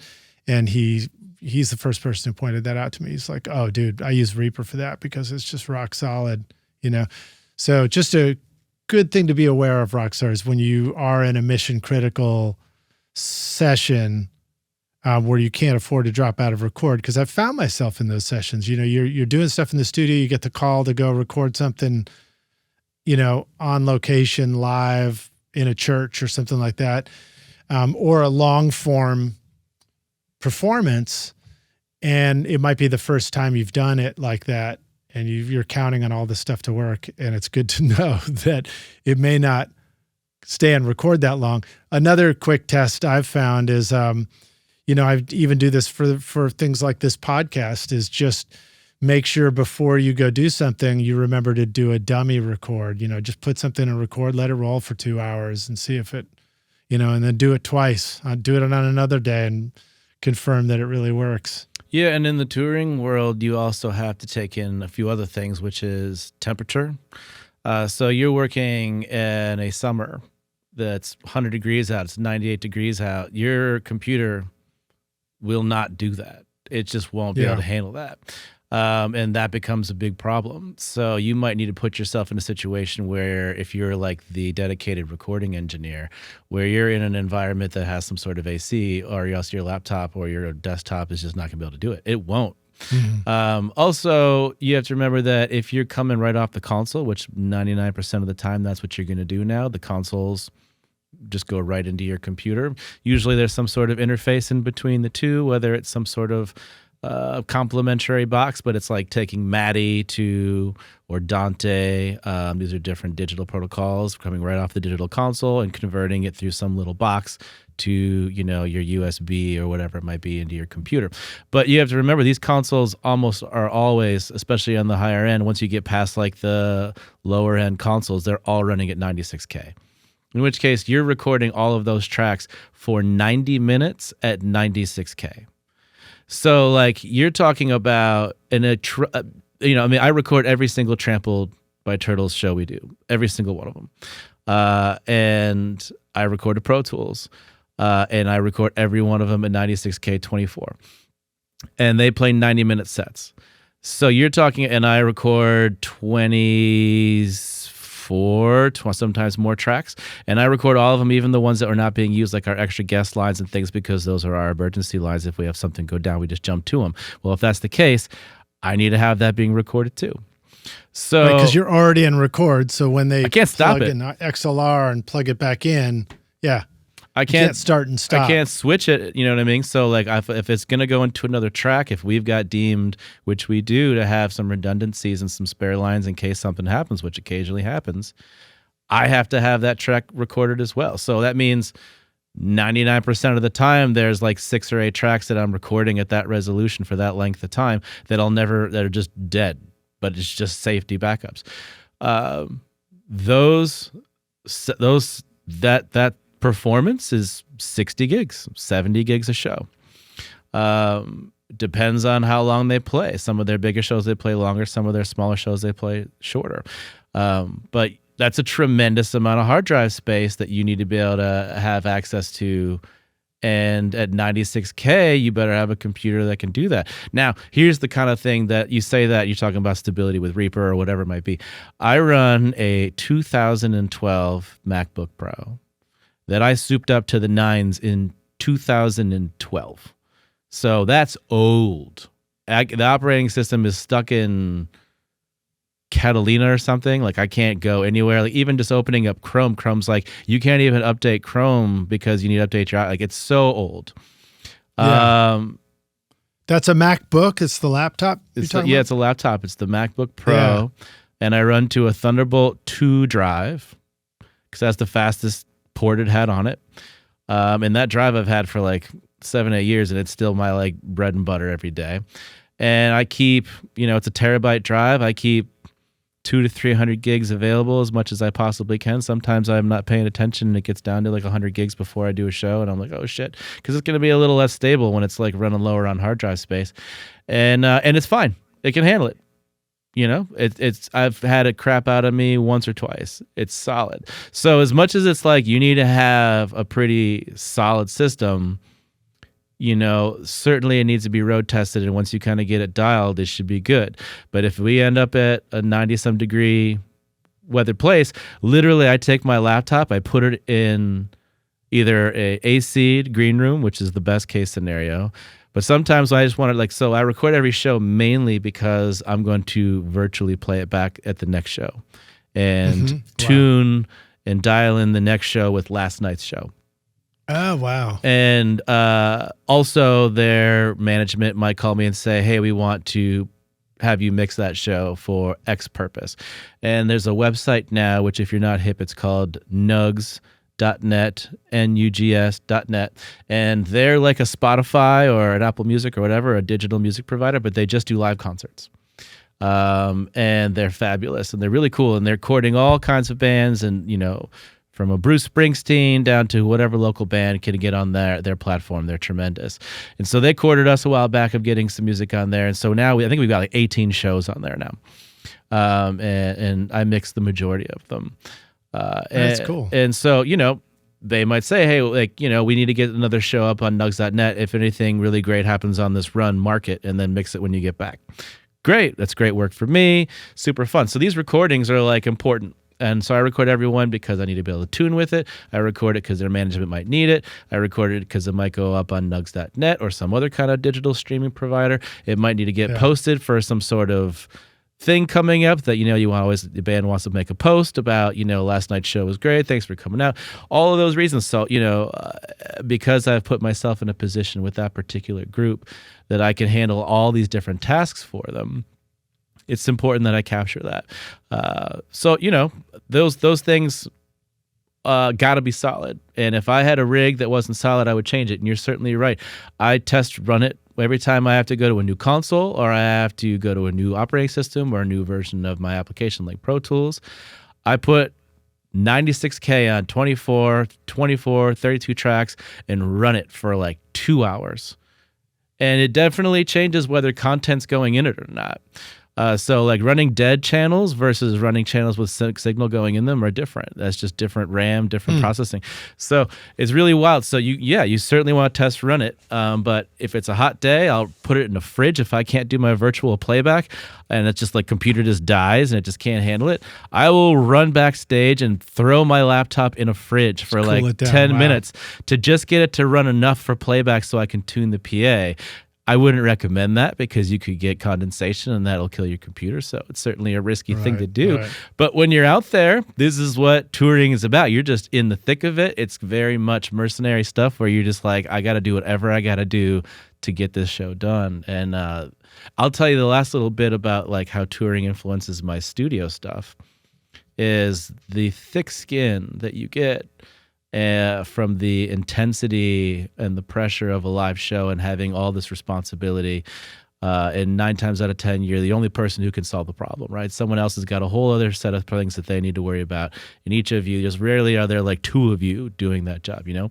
There might be other smart minds around who can help you, but you're the one who's the only one who knows what's going on with your gear and your situation. Is that you just get really used to the pressure. And I was in a studio session recently in a big fancy studio, and there was a problem with the cue system in the studio. Who's surprised, right?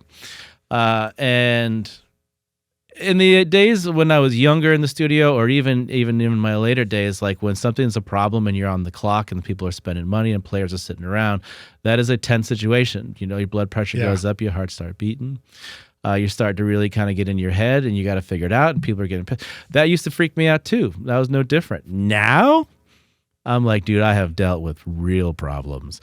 So I just kind of jumped right to it. I went and told everyone we're going to be fine. Just give me a couple minutes. I got to fix this. I was like really quick to knowing where the problem probably happened. I was able to fix it and we got back online really fast. And the owner of that studio was like, I want you working here more often. He's like, the way that you handle the situation, he's like, you know, I was freaking out and you would just seemed fine and you calmed everyone down. He's like, that was like, I can just tell, you know, and it was just like, well, that is just not a real problem to me.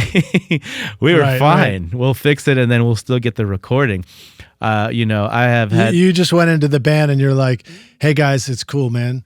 It was an easy fix. He just forgot to pay the electric bill. Yeah, exactly right. I was like, it's on him, not me, but I'm going to fix it. I'm going to be the big hero today. I went straight down to the electric and I just whipped out some cash. We're all good. Yeah. And you know, and so, you know, cool heads will prevail. That's kind of the name of the game there. But I found that that's something that I've gained without thinking, you know, too much about it. Is that like when I'm in the studio, there is really just not too many situations that bother me from a tech perspective. Where if anything wasn't working right, I would kind of be like, man, this is a problem. We got to fix it. What are we going to do? And kind of worry about it and be like, hey, we like start kind of get snappy. Like, we got to fix this now. People are waiting. And that just spins everyone else out. Now it's like, oh, well, I mean, we'll just fix it and then move on. Like, it's no big deal, you know, because it's not like we have 10,000 people staring at us right now, you know, we're going to be fine. This is low stakes, you know what I mean? And then you can fix things way better in that headspace. So being that's calm true. is good.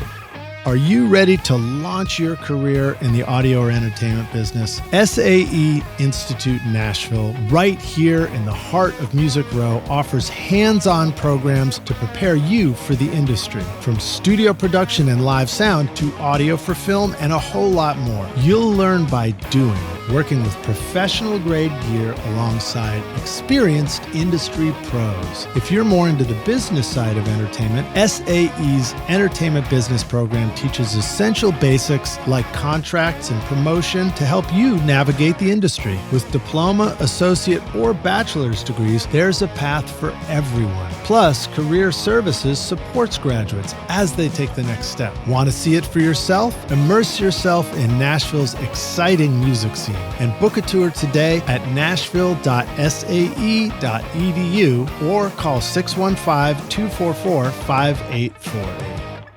Well, so let's jump back to your studio again. And I've got a question for you that I thought I'd ask. You know, you've got Bellows. You've gotten to know it well.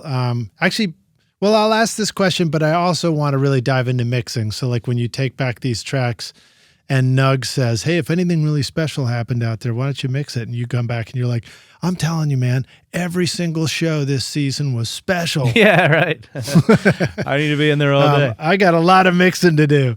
But if you, let me hit you with this question first. And you may need to like describe a little bit of your layout in the studio too.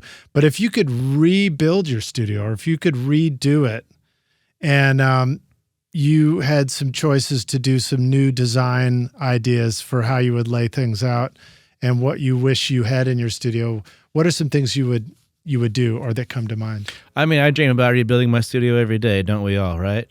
The things that come to mind is floated floors. I think that there's a sound to drums on a decoupled floor. So, as opposed to just having a carpeted floor, a cement floor, a floor that can vibrate, creates a certain type of resonance. So I would float my floors for sure, and then use proper wood, not laminate flooring, but like a proper wood floor, maybe a harder wood like an oak or something. That's just going to get you instantly snapping and punching, and your room's going to just kind of get excited faster. Cedar walls. I would use cedar wood. I think it smells great and it sounds good. It's a softer wood. And so it kind of absorbs a certain way in the kind of high end because it's a little softer. And so it has a sweetness to it that I think a harder wood would be a little brighter and harsher and snappier. But certainly wood. And then, what kind of planar, not, squared shapes that you can do with that, I think is going to work to your benefit as well. Clouds, anything that you can do as far as your ceiling to decouple the ceiling from coming straight back to the floor. Also, if you can do wood up there, probably pretty cool. And then having some sort of mixture. Even with the ceiling 14 feet above the snare, you feel like still it'd be nice to cloud it a little bit? I would cloud it. And we've all, if you haven't, check it out, the Eric Valentine Drumbrella, like that we've also now all heard and learned about the usefulness of being able to change the ceiling height, specifically over a drum kit. In the case that Eric was demonstrating to the world is that you can tune your snare drum by lowering and raising basically a large cloud directly over the kit. So yeah, I think I would have clouds in my main cutting space. And this is certainly a trial and error process from my experience, and that's what I would end up doing. I think that studio designers are amazing. I think they can bring a tremendous amount to the table of getting you in a great place, but eventually you're just going to have to trial and error it. So you're going to put your clouds up and you're going to play with materials and heights and all that. But as much wood as you can have as your main foundation is going to be good. And then introducing absorption where you have problems, like, flutter echoes, which would be like a sound, that happens sometimes. Versus just a straight slap back or a snap. These are things where you're going to use some absorption to just kind of knock those down. I work on a decent amount of kind of Americana stuff. That's kind of what's kind of exists in my world out here in Minnesota and the places and the people that I've met and get to work with. So that kind of access to natural hi-fi sound is a great thing for me. Which would be what I would put in my studio. That would be my cutting space. Then there's like, a bunch of kick-ass power. I would say the thing I'm working on right now is updating all of my power. I find and have recently really started to appreciate that your computer, your computer screen, maybe your lava lamps and lamps, they don't really care too much about power. They just need it. But your audio gear will sound different if you starve it of power or if you give it good, clean power. So, here in the States, we're running at 110, or 120 rather. If you can get your power to stay consistently at 120, your audio gear is going to sound better. If you starve it and all you have to do is get a nice power conditioner with a readout, start plugging lots of things into power, and you will see it starting to go down to 119, 118, 117. If you start starving your gear of power, they just don't sound as good. So I'm in the process of overhauling some of my power, but you can go bananas on that too. There's a whole world of power out there. But I would get my power really kick ass in my theoretical new studio. And that would also eliminate things like buzzes and amps and stuff like that. And power supplies on tube mics would be happier. So that would be my cutting space, things I would think about in that room. And certainly, isolation is a factor if you have multiple booths and things like that. My control room, a whole different story. In the control room... Let me add something to power, please. If you don't mind. So one of the things that I discovered that is worth pointing out to us is, you can have quality power, or it's isolated, or maybe it's going through the surge protection for all the gear. And then you might think, okay, TV, coffee maker, other things, those can just go into house power because you don't care about it as much. However, what I use a big old widescreen TV as my studio monitor in the studio. And I think a lot of people find themselves doing that too. And then the HDMI cable's running over to the computer. Just remember that if your computer zone is protected for power, but your TV's on the house power, it might get the zap from that lightning strike that goes down the HDMI cable and takes out your computer. So just something to remember about when you're setting things up, that you want to, remember each cable you plug into something else, because things get pretty complex. Yeah. Might be connecting you to, the lightning not so safe zone. Absolutely.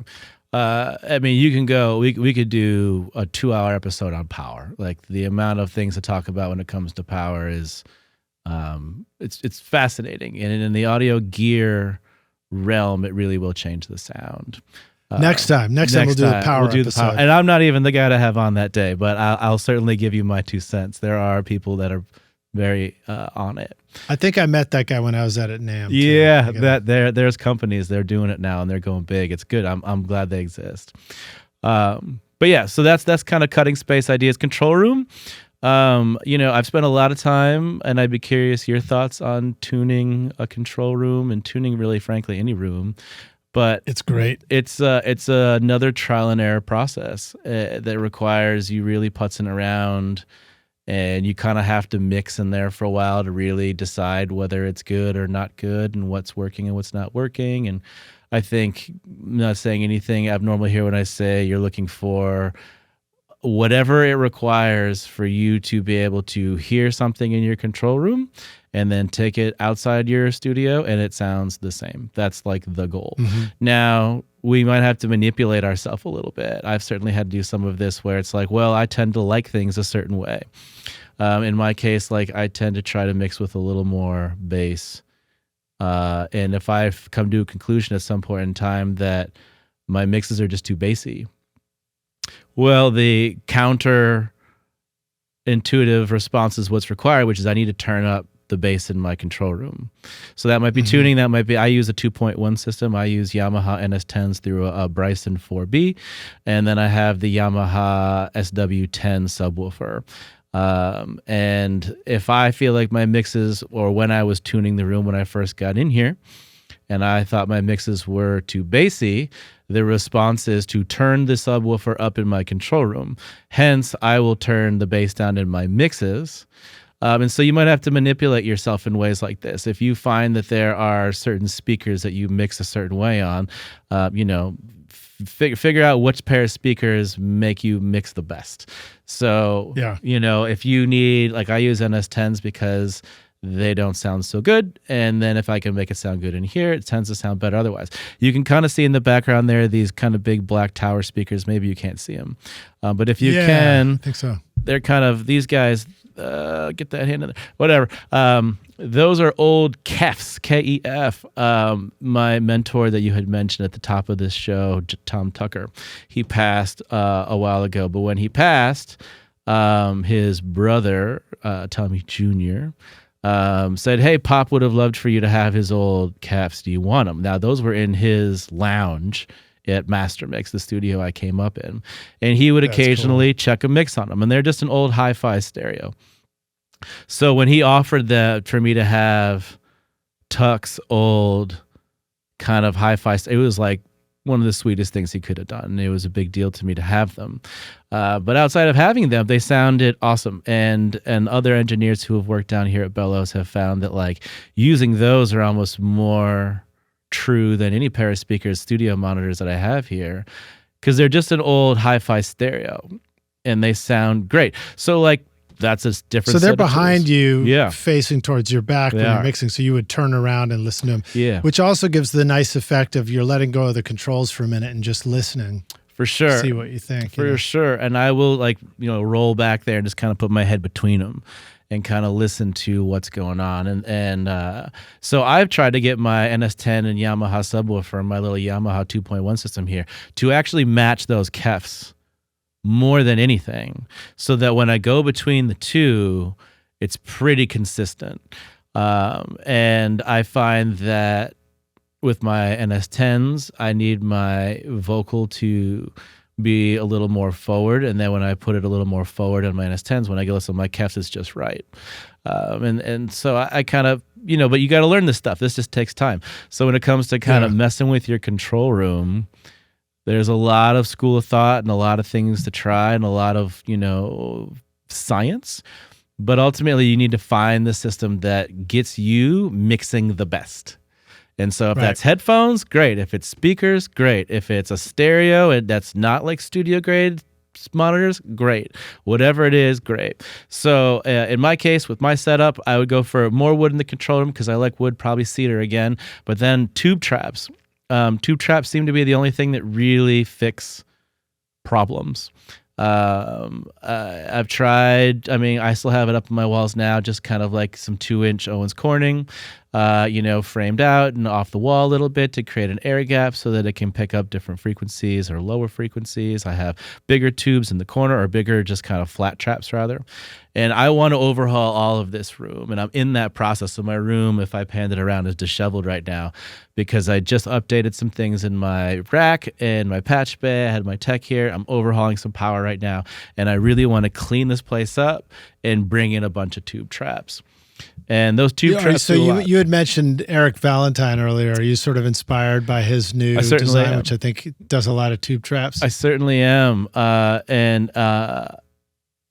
It was such a blessing that he put all that out there for us to witness and get to watch him kind of find that, because he tried everything. Yeah. If you don't know, please go check out his stuff. He just monetized it, but I think he said he's going to put all of the studio stuff up for free still. But like, he tried a lot of products, and the tube traps he landed on to be the most successful. In my experience, in building studios and schools, at some, like I have a handful of like older artists or like musicians who don't really want to ever get into the tech thing, and I've helped them like build their private studios at their homes and things like that. I've learned that the tube trap really is kind of the thing that will at least give you some sort of change. Certainly clouds will help. Certainly materials on the walls like wooden versus cement versus whatever will change things. But like, if you really are at a place where it's built pretty well and you feel confident in the design and you're just trying to solve problems, the tube trap will really push things around. Are you recording your own music or other people's music in your studio, but you're having trouble figuring out how to get your mixes to sound great? Do they sound weak and distant or lack punch and clarity? Well, I've got a gift for you to help you take your mixes from sounding like basement demos to sounding a lot more like professional mixes. And it's my free course called Mix Master Bundle. This course will show you how to get pro-sounding mixes from your home studio with free and stock plugins in Pro Tools. And the best part is, these mixing techniques will work for you in any DAW, whether you're in Logic, Cubase, PreSonus Studio One, Reaper, or anything you can think of. Are you ready to make your best record ever? Then go to mixmasterbundle.com to get started for free now, and you can find the clickable link in the show notes of this episode. That's cool. Hey, well, so let me see, at the risk of completely screwing this up, let me try and do a screen share. Oh, please do. And we'll take a look at your studio, Bellows Studio, because you got some great photos up on the website. Oh, let me know that. if you're seeing that. All right. I'm seeing it on my end, yeah. Okay, great. So that's the cutting space there on top. That's the first one. You can see the drum kit in there. Let me try and zoom in, see if that works too. Oh, that's not working. These at pictures all. are certainly not current, but maybe they are. I don't know. I haven't looked at this part of the website in a little while. But you can see the kind of the cutting space there. So that kind of corner you can see I've got. Did that zoom up for you a little bit? It did, yeah. Okay, good. I've got some absorption in that corner. That's also kind of that vocal spot over in that back behind that drum kit. That drum kit over there. And then this is a control room going into your mixing. Correct. Into your or that's the window going into your control room. That's the window. Yep, you got it. Oh, and then look, are these the IKEA? You got it. Shelves. You got Those are it. such classics. Yeah. And that picture was taken when we first built it, so that's like a 12-year-old picture. There's a lot of new stuff kind of bouncing around that room. That's what happens in my studio too. You take the pictures when everything's brand new. Frankly, I wish it was that empty. You know what I mean? Like if you saw it now. Yeah. But that's kind of how it started out. There's the good IKEA lamps. When you're first getting to put together, IKEA can get you through a lot of pain and agony. Yeah. You could kind of see that, cool. That's not current either, but you can get a sense of what was going on then. That was also in the earlier days. But there's the NS10s. Lavas. Yep, the NS10 setting up. And then you've got the Avanta, the Oratones. Oratones, yep. Now, did you find, with the Oratones, the classic ones, you have to choose your own amplifier. Yep. They're passive, right? Both those NS10s and those Oratones are passive. They have their own amps. What amp did you find? Does it really matter for the Oratones? I'm sure it does, but I use what I have. I have I think it's a Van Alstyne, which is like this weird boutique little amp that was made by a guy named Dan Kennedy here in town, who is the designer and owner of Great River. If you've ever heard of Great River preamps and Great River right. keys. Yeah. In his earlier days in the 80s, while he was getting his stuff together, he was building gear, and he built these like little power amps called Van Alstynes for a while, and I got one from that world. Cool. And then you got some sort of monitor controller there. Is that a Grace? You got it. Yep, I got the Grace. I think it's the 905. Yeah, the Grace M905. I use the analog version. I don't use the DAC, which is the digital audio converter. I just use the straight analog. It's got 3 sets of speakers on it and an independent sub control, as well as some other bells and whistles. So you can see I also have on the left side of the NS10s and the Artones a pair of Mackie HR824s, which are kind of an old school right there. Active monitor. I don't use them too much anymore, but they're there, and those. So I use So basically, I don't really have the Mackies always hooked up. I sometimes usually just don't, and they're usually just the Oratones. So I use the NS10s, the Oratones, and the Kefs, which are those ones in the back. And the Oratones, 9 times out of 10, I will use just the left side in mono. Right on. And then you set up a mixing station with the kind of the racks, the rack gear in front of you, so you have access to stuff immediately, which is pretty hip. I've got mine off to the side, and now I feel like I'm more aware of wishing that I could stay in the sweet spot while I'm choosing some of these settings. But what's some of the stuff that you've got here? I don't even know if this all the same stuff you have today, but there's your Lynx Aurora 16 right there. Yep, there's one of them. Once again, that picture's like a decade old, so there's lots of stuff that's swapped out. But the preamps are of similar thing. There's just more things now. So that top one is a True Precision 8, which is just a very clean 8-channel preamp. That's kind of my utility preamp. So that might be a hi-hat, some toms, whatever other kind of random thing. It's very clean sounding. Beneath that is the UA 2610, which is a tube stereo preamp. Love that. I use that for all kinds of purposes. It's cool for vocals. I also use it on my kick out because you can kind of overdrive the input and get the output established because you got an input and an output on that, so you can hit the tube real hard.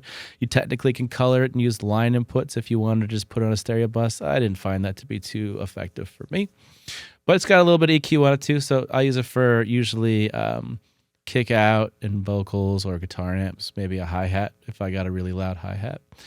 Then beneath that, I've got the Great River. Is that the Coleman audio or something? That's the Great River. The right guy I was just talking about, Dan Kennedy, that's a Minneapolis, or I shouldn't say Minneapolis, barely St. Paul, but a Minnesota-based guy. Tremendous designer and a really beautiful human being, and he makes lots of great So is the Great River technically the Mississippi then? There it is. Very good. That's All where right. you got I it didn't from. know. I didn't know all Way this to time. go. You nailed it. And, there's a bunch of like weird companies and towns that use Great River. So, yeah, it's one of those kind of names like Great River Vacuums, whatever. Yeah. Then you've got the funny. BAE 1073. Yep. Great sounding. Can't shake a stick at that thing. They've nailed it. Then obviously you see a distressor, a Sans amp, and you have an Allen Smart. What is that thing? What is that? That's the C2 or something. The SSL quad bus compressor. Exactly. Basically. Yeah. Yep. And my favorite thing about that. Those are classics, which you use you might run your mix through that, right? Yep. I use it as a stereo bus compressor for a very long time, which is why it was the most accessible of all the gear. And one thing that's really cool about that is that it's got these crush mode where like it overdrives something. I couldn't even tell you what it's doing, and it just gets really mid-rangey and crunchy, and so that's a cool effect to put on some room mics. And if you really want to get something weird out of it, but for the most part I ran that in multi-mono as a stereo bus compressor, so I didn't have it in true stereo. I like the left and right being different. Very cool. In that picture you're also seeing on the top right there, you're seeing what is that? Is that a Prophet? The Dave Smith Prophet 08, yeah. Which is cool. So are you really into keys and synths and stuff like that too? I aspire to make noise with those boxes, so that's more me having fun. And I've actually that's been pulled out of the rack because I found when I want to noodle with a keyboard and make noise, or when I have someone coming in that wants to put a synth on something and we pull that out, it's just very inconvenient to be there. I want it to be right in front of somebody. So that's been pulled out. I have a lunchbox there now, and it's filled with some TG2s and some API stuff and some weird radial stuff and whatever I can can fit in there. And then you got the distressor there, and then you've got these DBX 160Xs. Yeah. What are use cases for you for the distressor and the DBX 160Xs? The distressor mostly like tracking or overdubs, or when do you use them? I don't use anything analog for mixing except for a Roland Space Echo now, and even that is such a pain in the ass to maintenance. I don't use it as much as I used to because there's some pretty cool emulations. But I don't use any analog gear mixing anymore. I use all plugs. So those are all tracking. So the distressor is going to be used 9 times out of 10 as a vocal compressor, just to kind of manage a vocal going into tape. A bass compressor. And that's almost all I use it for. It could be used obviously in a million places, but I use it in the box. I use the UAD distressor, so I don't use it too much other than vocals and bass. The DBX 160s, those I use for electric guitars sometimes, but not that much anymore. They're not in the rack anymore either. But they were old and cool. Those came out of Flight Time, so I got them for cheap, and I was excited because I was like, oh, a lot of Jimmy Jam and Terry Lewis's stuff probably went through this, and that made it cool. Yeah, right. I saw Jimmy Jam speak at when I was out at NAMM this year, which was really cool. And then you got a list of all your gear up there, so that's cool. So Rockstars, definitely go check this out if you want to see some cool studio photos from Bellows. Yeah, and I used to have a whole page of a bunch of other images of bands in the studio and stuff like that, and I found that social media is a better place for that than on my website. Yeah, personal choice there, but place, right? Yeah, things like that. If you go on the socials, you can see kind of more, and you'll see more current versions of the studio in that too, probably. Awesome. Yeah. Well, so let me jump to a closing question with you. This one is one we've done before, but we'll take the Wayback Studio machine, and you go back in time and you find younger Adam, and you say, "Listen, dude, here's the single most important thing you need to know to be a rock star of the studio yourself one day." In whatever context you feel like answering it, what comes to mind for you? What advice would you like to go back and give yourself if you could? I remember, actually, now that you brought this up, I remember answering this last time, and I feel similar, which is just to be patient and know that it takes time to get good at it. But I think to add to that today, I think that the thing is like, it really eventually becomes a game of who you are as a person. And the people that are going to want to hang around you, and the people who are comfortable being around you are going to be the people that continue coming back to you. I think there is an expectation that everyone gets good, but I think that you don't even necessarily always have to be like, especially in a tracking scenario. That is so much about the hang and so much about being a good person. And there is, people talk and people will say great things about you and that will get you work. And people will say bad things about you if they did not have a good experience, and that will slow down your work or stop it entirely. Like, you can lose everything fast if you're not a good person. So treating people well, I think sometimes people are like, I got to get on my grind, I get on my hustle and, whatever, and like make money. And it's like, that's cool. And like, I'm not saying, being goal oriented is a bad thing, but like really being a good person and treating people well and doing everything you can to make people comfortable and feel, especially in a recording situation, safe is everything. And it will be the thing that you want to be most careful with with your branding and your marketing, is you want people to say this person is just a really great person to be around. And if that's where you land, I guarantee you, while you're figuring it out, you will stay busy.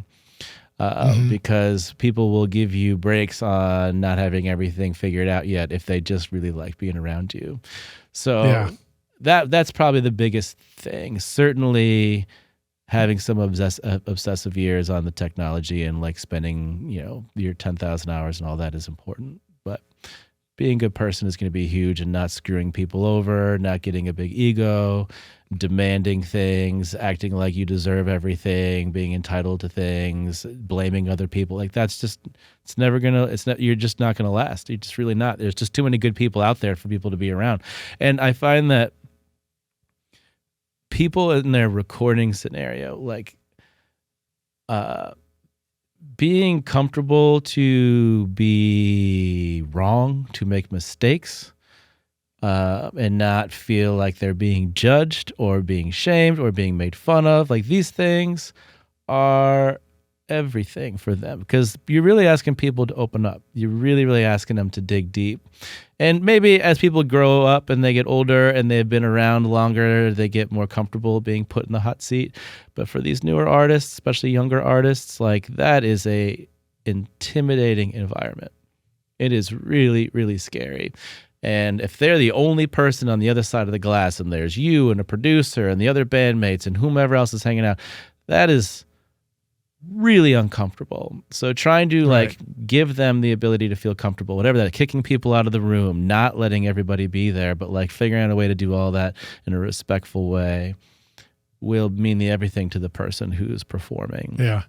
So that stuff. I find, an understanding that I started to come to was, there's the comfort, uncomfortable, but it's also just as simple as, like, a musician who comes into the studio, they know how to play music. That's why they're there. Some know better than others, but on whatever their level is, they know what they normally do. And when you throw them into the studio, it's so easy for them to become disoriented, And so, like, trying to avoid that disorientation. I think that's smart, keeping everybody comfortable like that. And then pacing, right? Like, knowing how to run a session is also a big deal. I see a lot of talented engineers and producers certainly screw this up, who are like, don't understand pacing of the environment. Of like, there are times when you need to push and move fast because like we're on it and we need to get out of the way. It's just like, I don't even care what it sounds like. Just put a mic up and go. And then there are times when you're like, I really need to like settle things down because people are getting amped up and they're all over the place, and like the energy is running really hot right now. We need to like slow it down for what we're trying to achieve. And knowing how to be ahead of things, and that just takes time and experience, but really being able to like manage pacing. I think a great producer can really learn how to manage pacing really, really well and communicate in a way to give everyone like, this is what we're doing right now. these are the things that are most important that I want you thinking about right now. And we're going to try to eliminate all the other distractions so that we can really be here and in this moment thinking about these particular things. Engineers are really good at like, I hooked it up and it's working, go. Right. And that's great. You know what I mean? But like, that's necessarily always the vibe. I think that producer, and sometimes it's the engineer, and oftentimes these days it can be the same person. If you can really help people understand what we're focused on in this moment and the place that they need them to be in, and then the speed or the control of the energy that we need to be in while we're doing that is like, man, if you can really get your hands on that energy and be able to do that, you're going to just get such great performances, and people are going to be so proud and excited about it. They can't wait to come back and work with you to have you do that for them again, because it's hard to manage that on your own sometimes. Yeah, that's great. Well, thank you for hitting the show with us again. Adam's totally awesome to have you here. Let the Rockstars know, where can they come find out more about you? What if they're, up in that area around the Twin Cities and they just want to come make a killer record, or if they're looking for somebody to connect with for a mix? How should the Rockstars find you online? Yeah, man, the best thing is email, Adam Krinsky at Gmail. No special characters, dots, or anything like that. Please hit me up. I'm always looking to mix someone else's project. Test mixes are always fun to find out where I fall on the spectrum of things. So Adam Krinsky at Gmail is the best way to find me. You can check out some of my work at adamkrinsky.com. And all my socials, they're connected to all these things, so you'll be able to find them pretty quickly. If you're in Minnesota, I would say hit me up on that email, and then we can link up for a coffee or a beer or something like that and talk about what you're up to. I'd love to hear about it. Right on. They probably have the studio warmed up already. It will be in the wintertime. Yeah, in summertime, I'll be trying to cool it down. That's right. And then Krinsky Rockstars, K is all over the place. It's all K. All K all day. There you go. KRINSKY. That's right. You can find me. And I look forward to everything, man. Life is good. I'm so thankful to have you invite me back on. It's so good to see you. You're looking well, by the way. Thanks, man. I'm trying to get younger every day if I can. You look great. We'll see how long I can keep it up. Yeah, man. Awesome. Well, good. Thanks so much for joining us, Rockstars. Thanks for watching. And Adam, it's great to see you again, man. We'll see you again. Take care, everybody. All right. Cheers.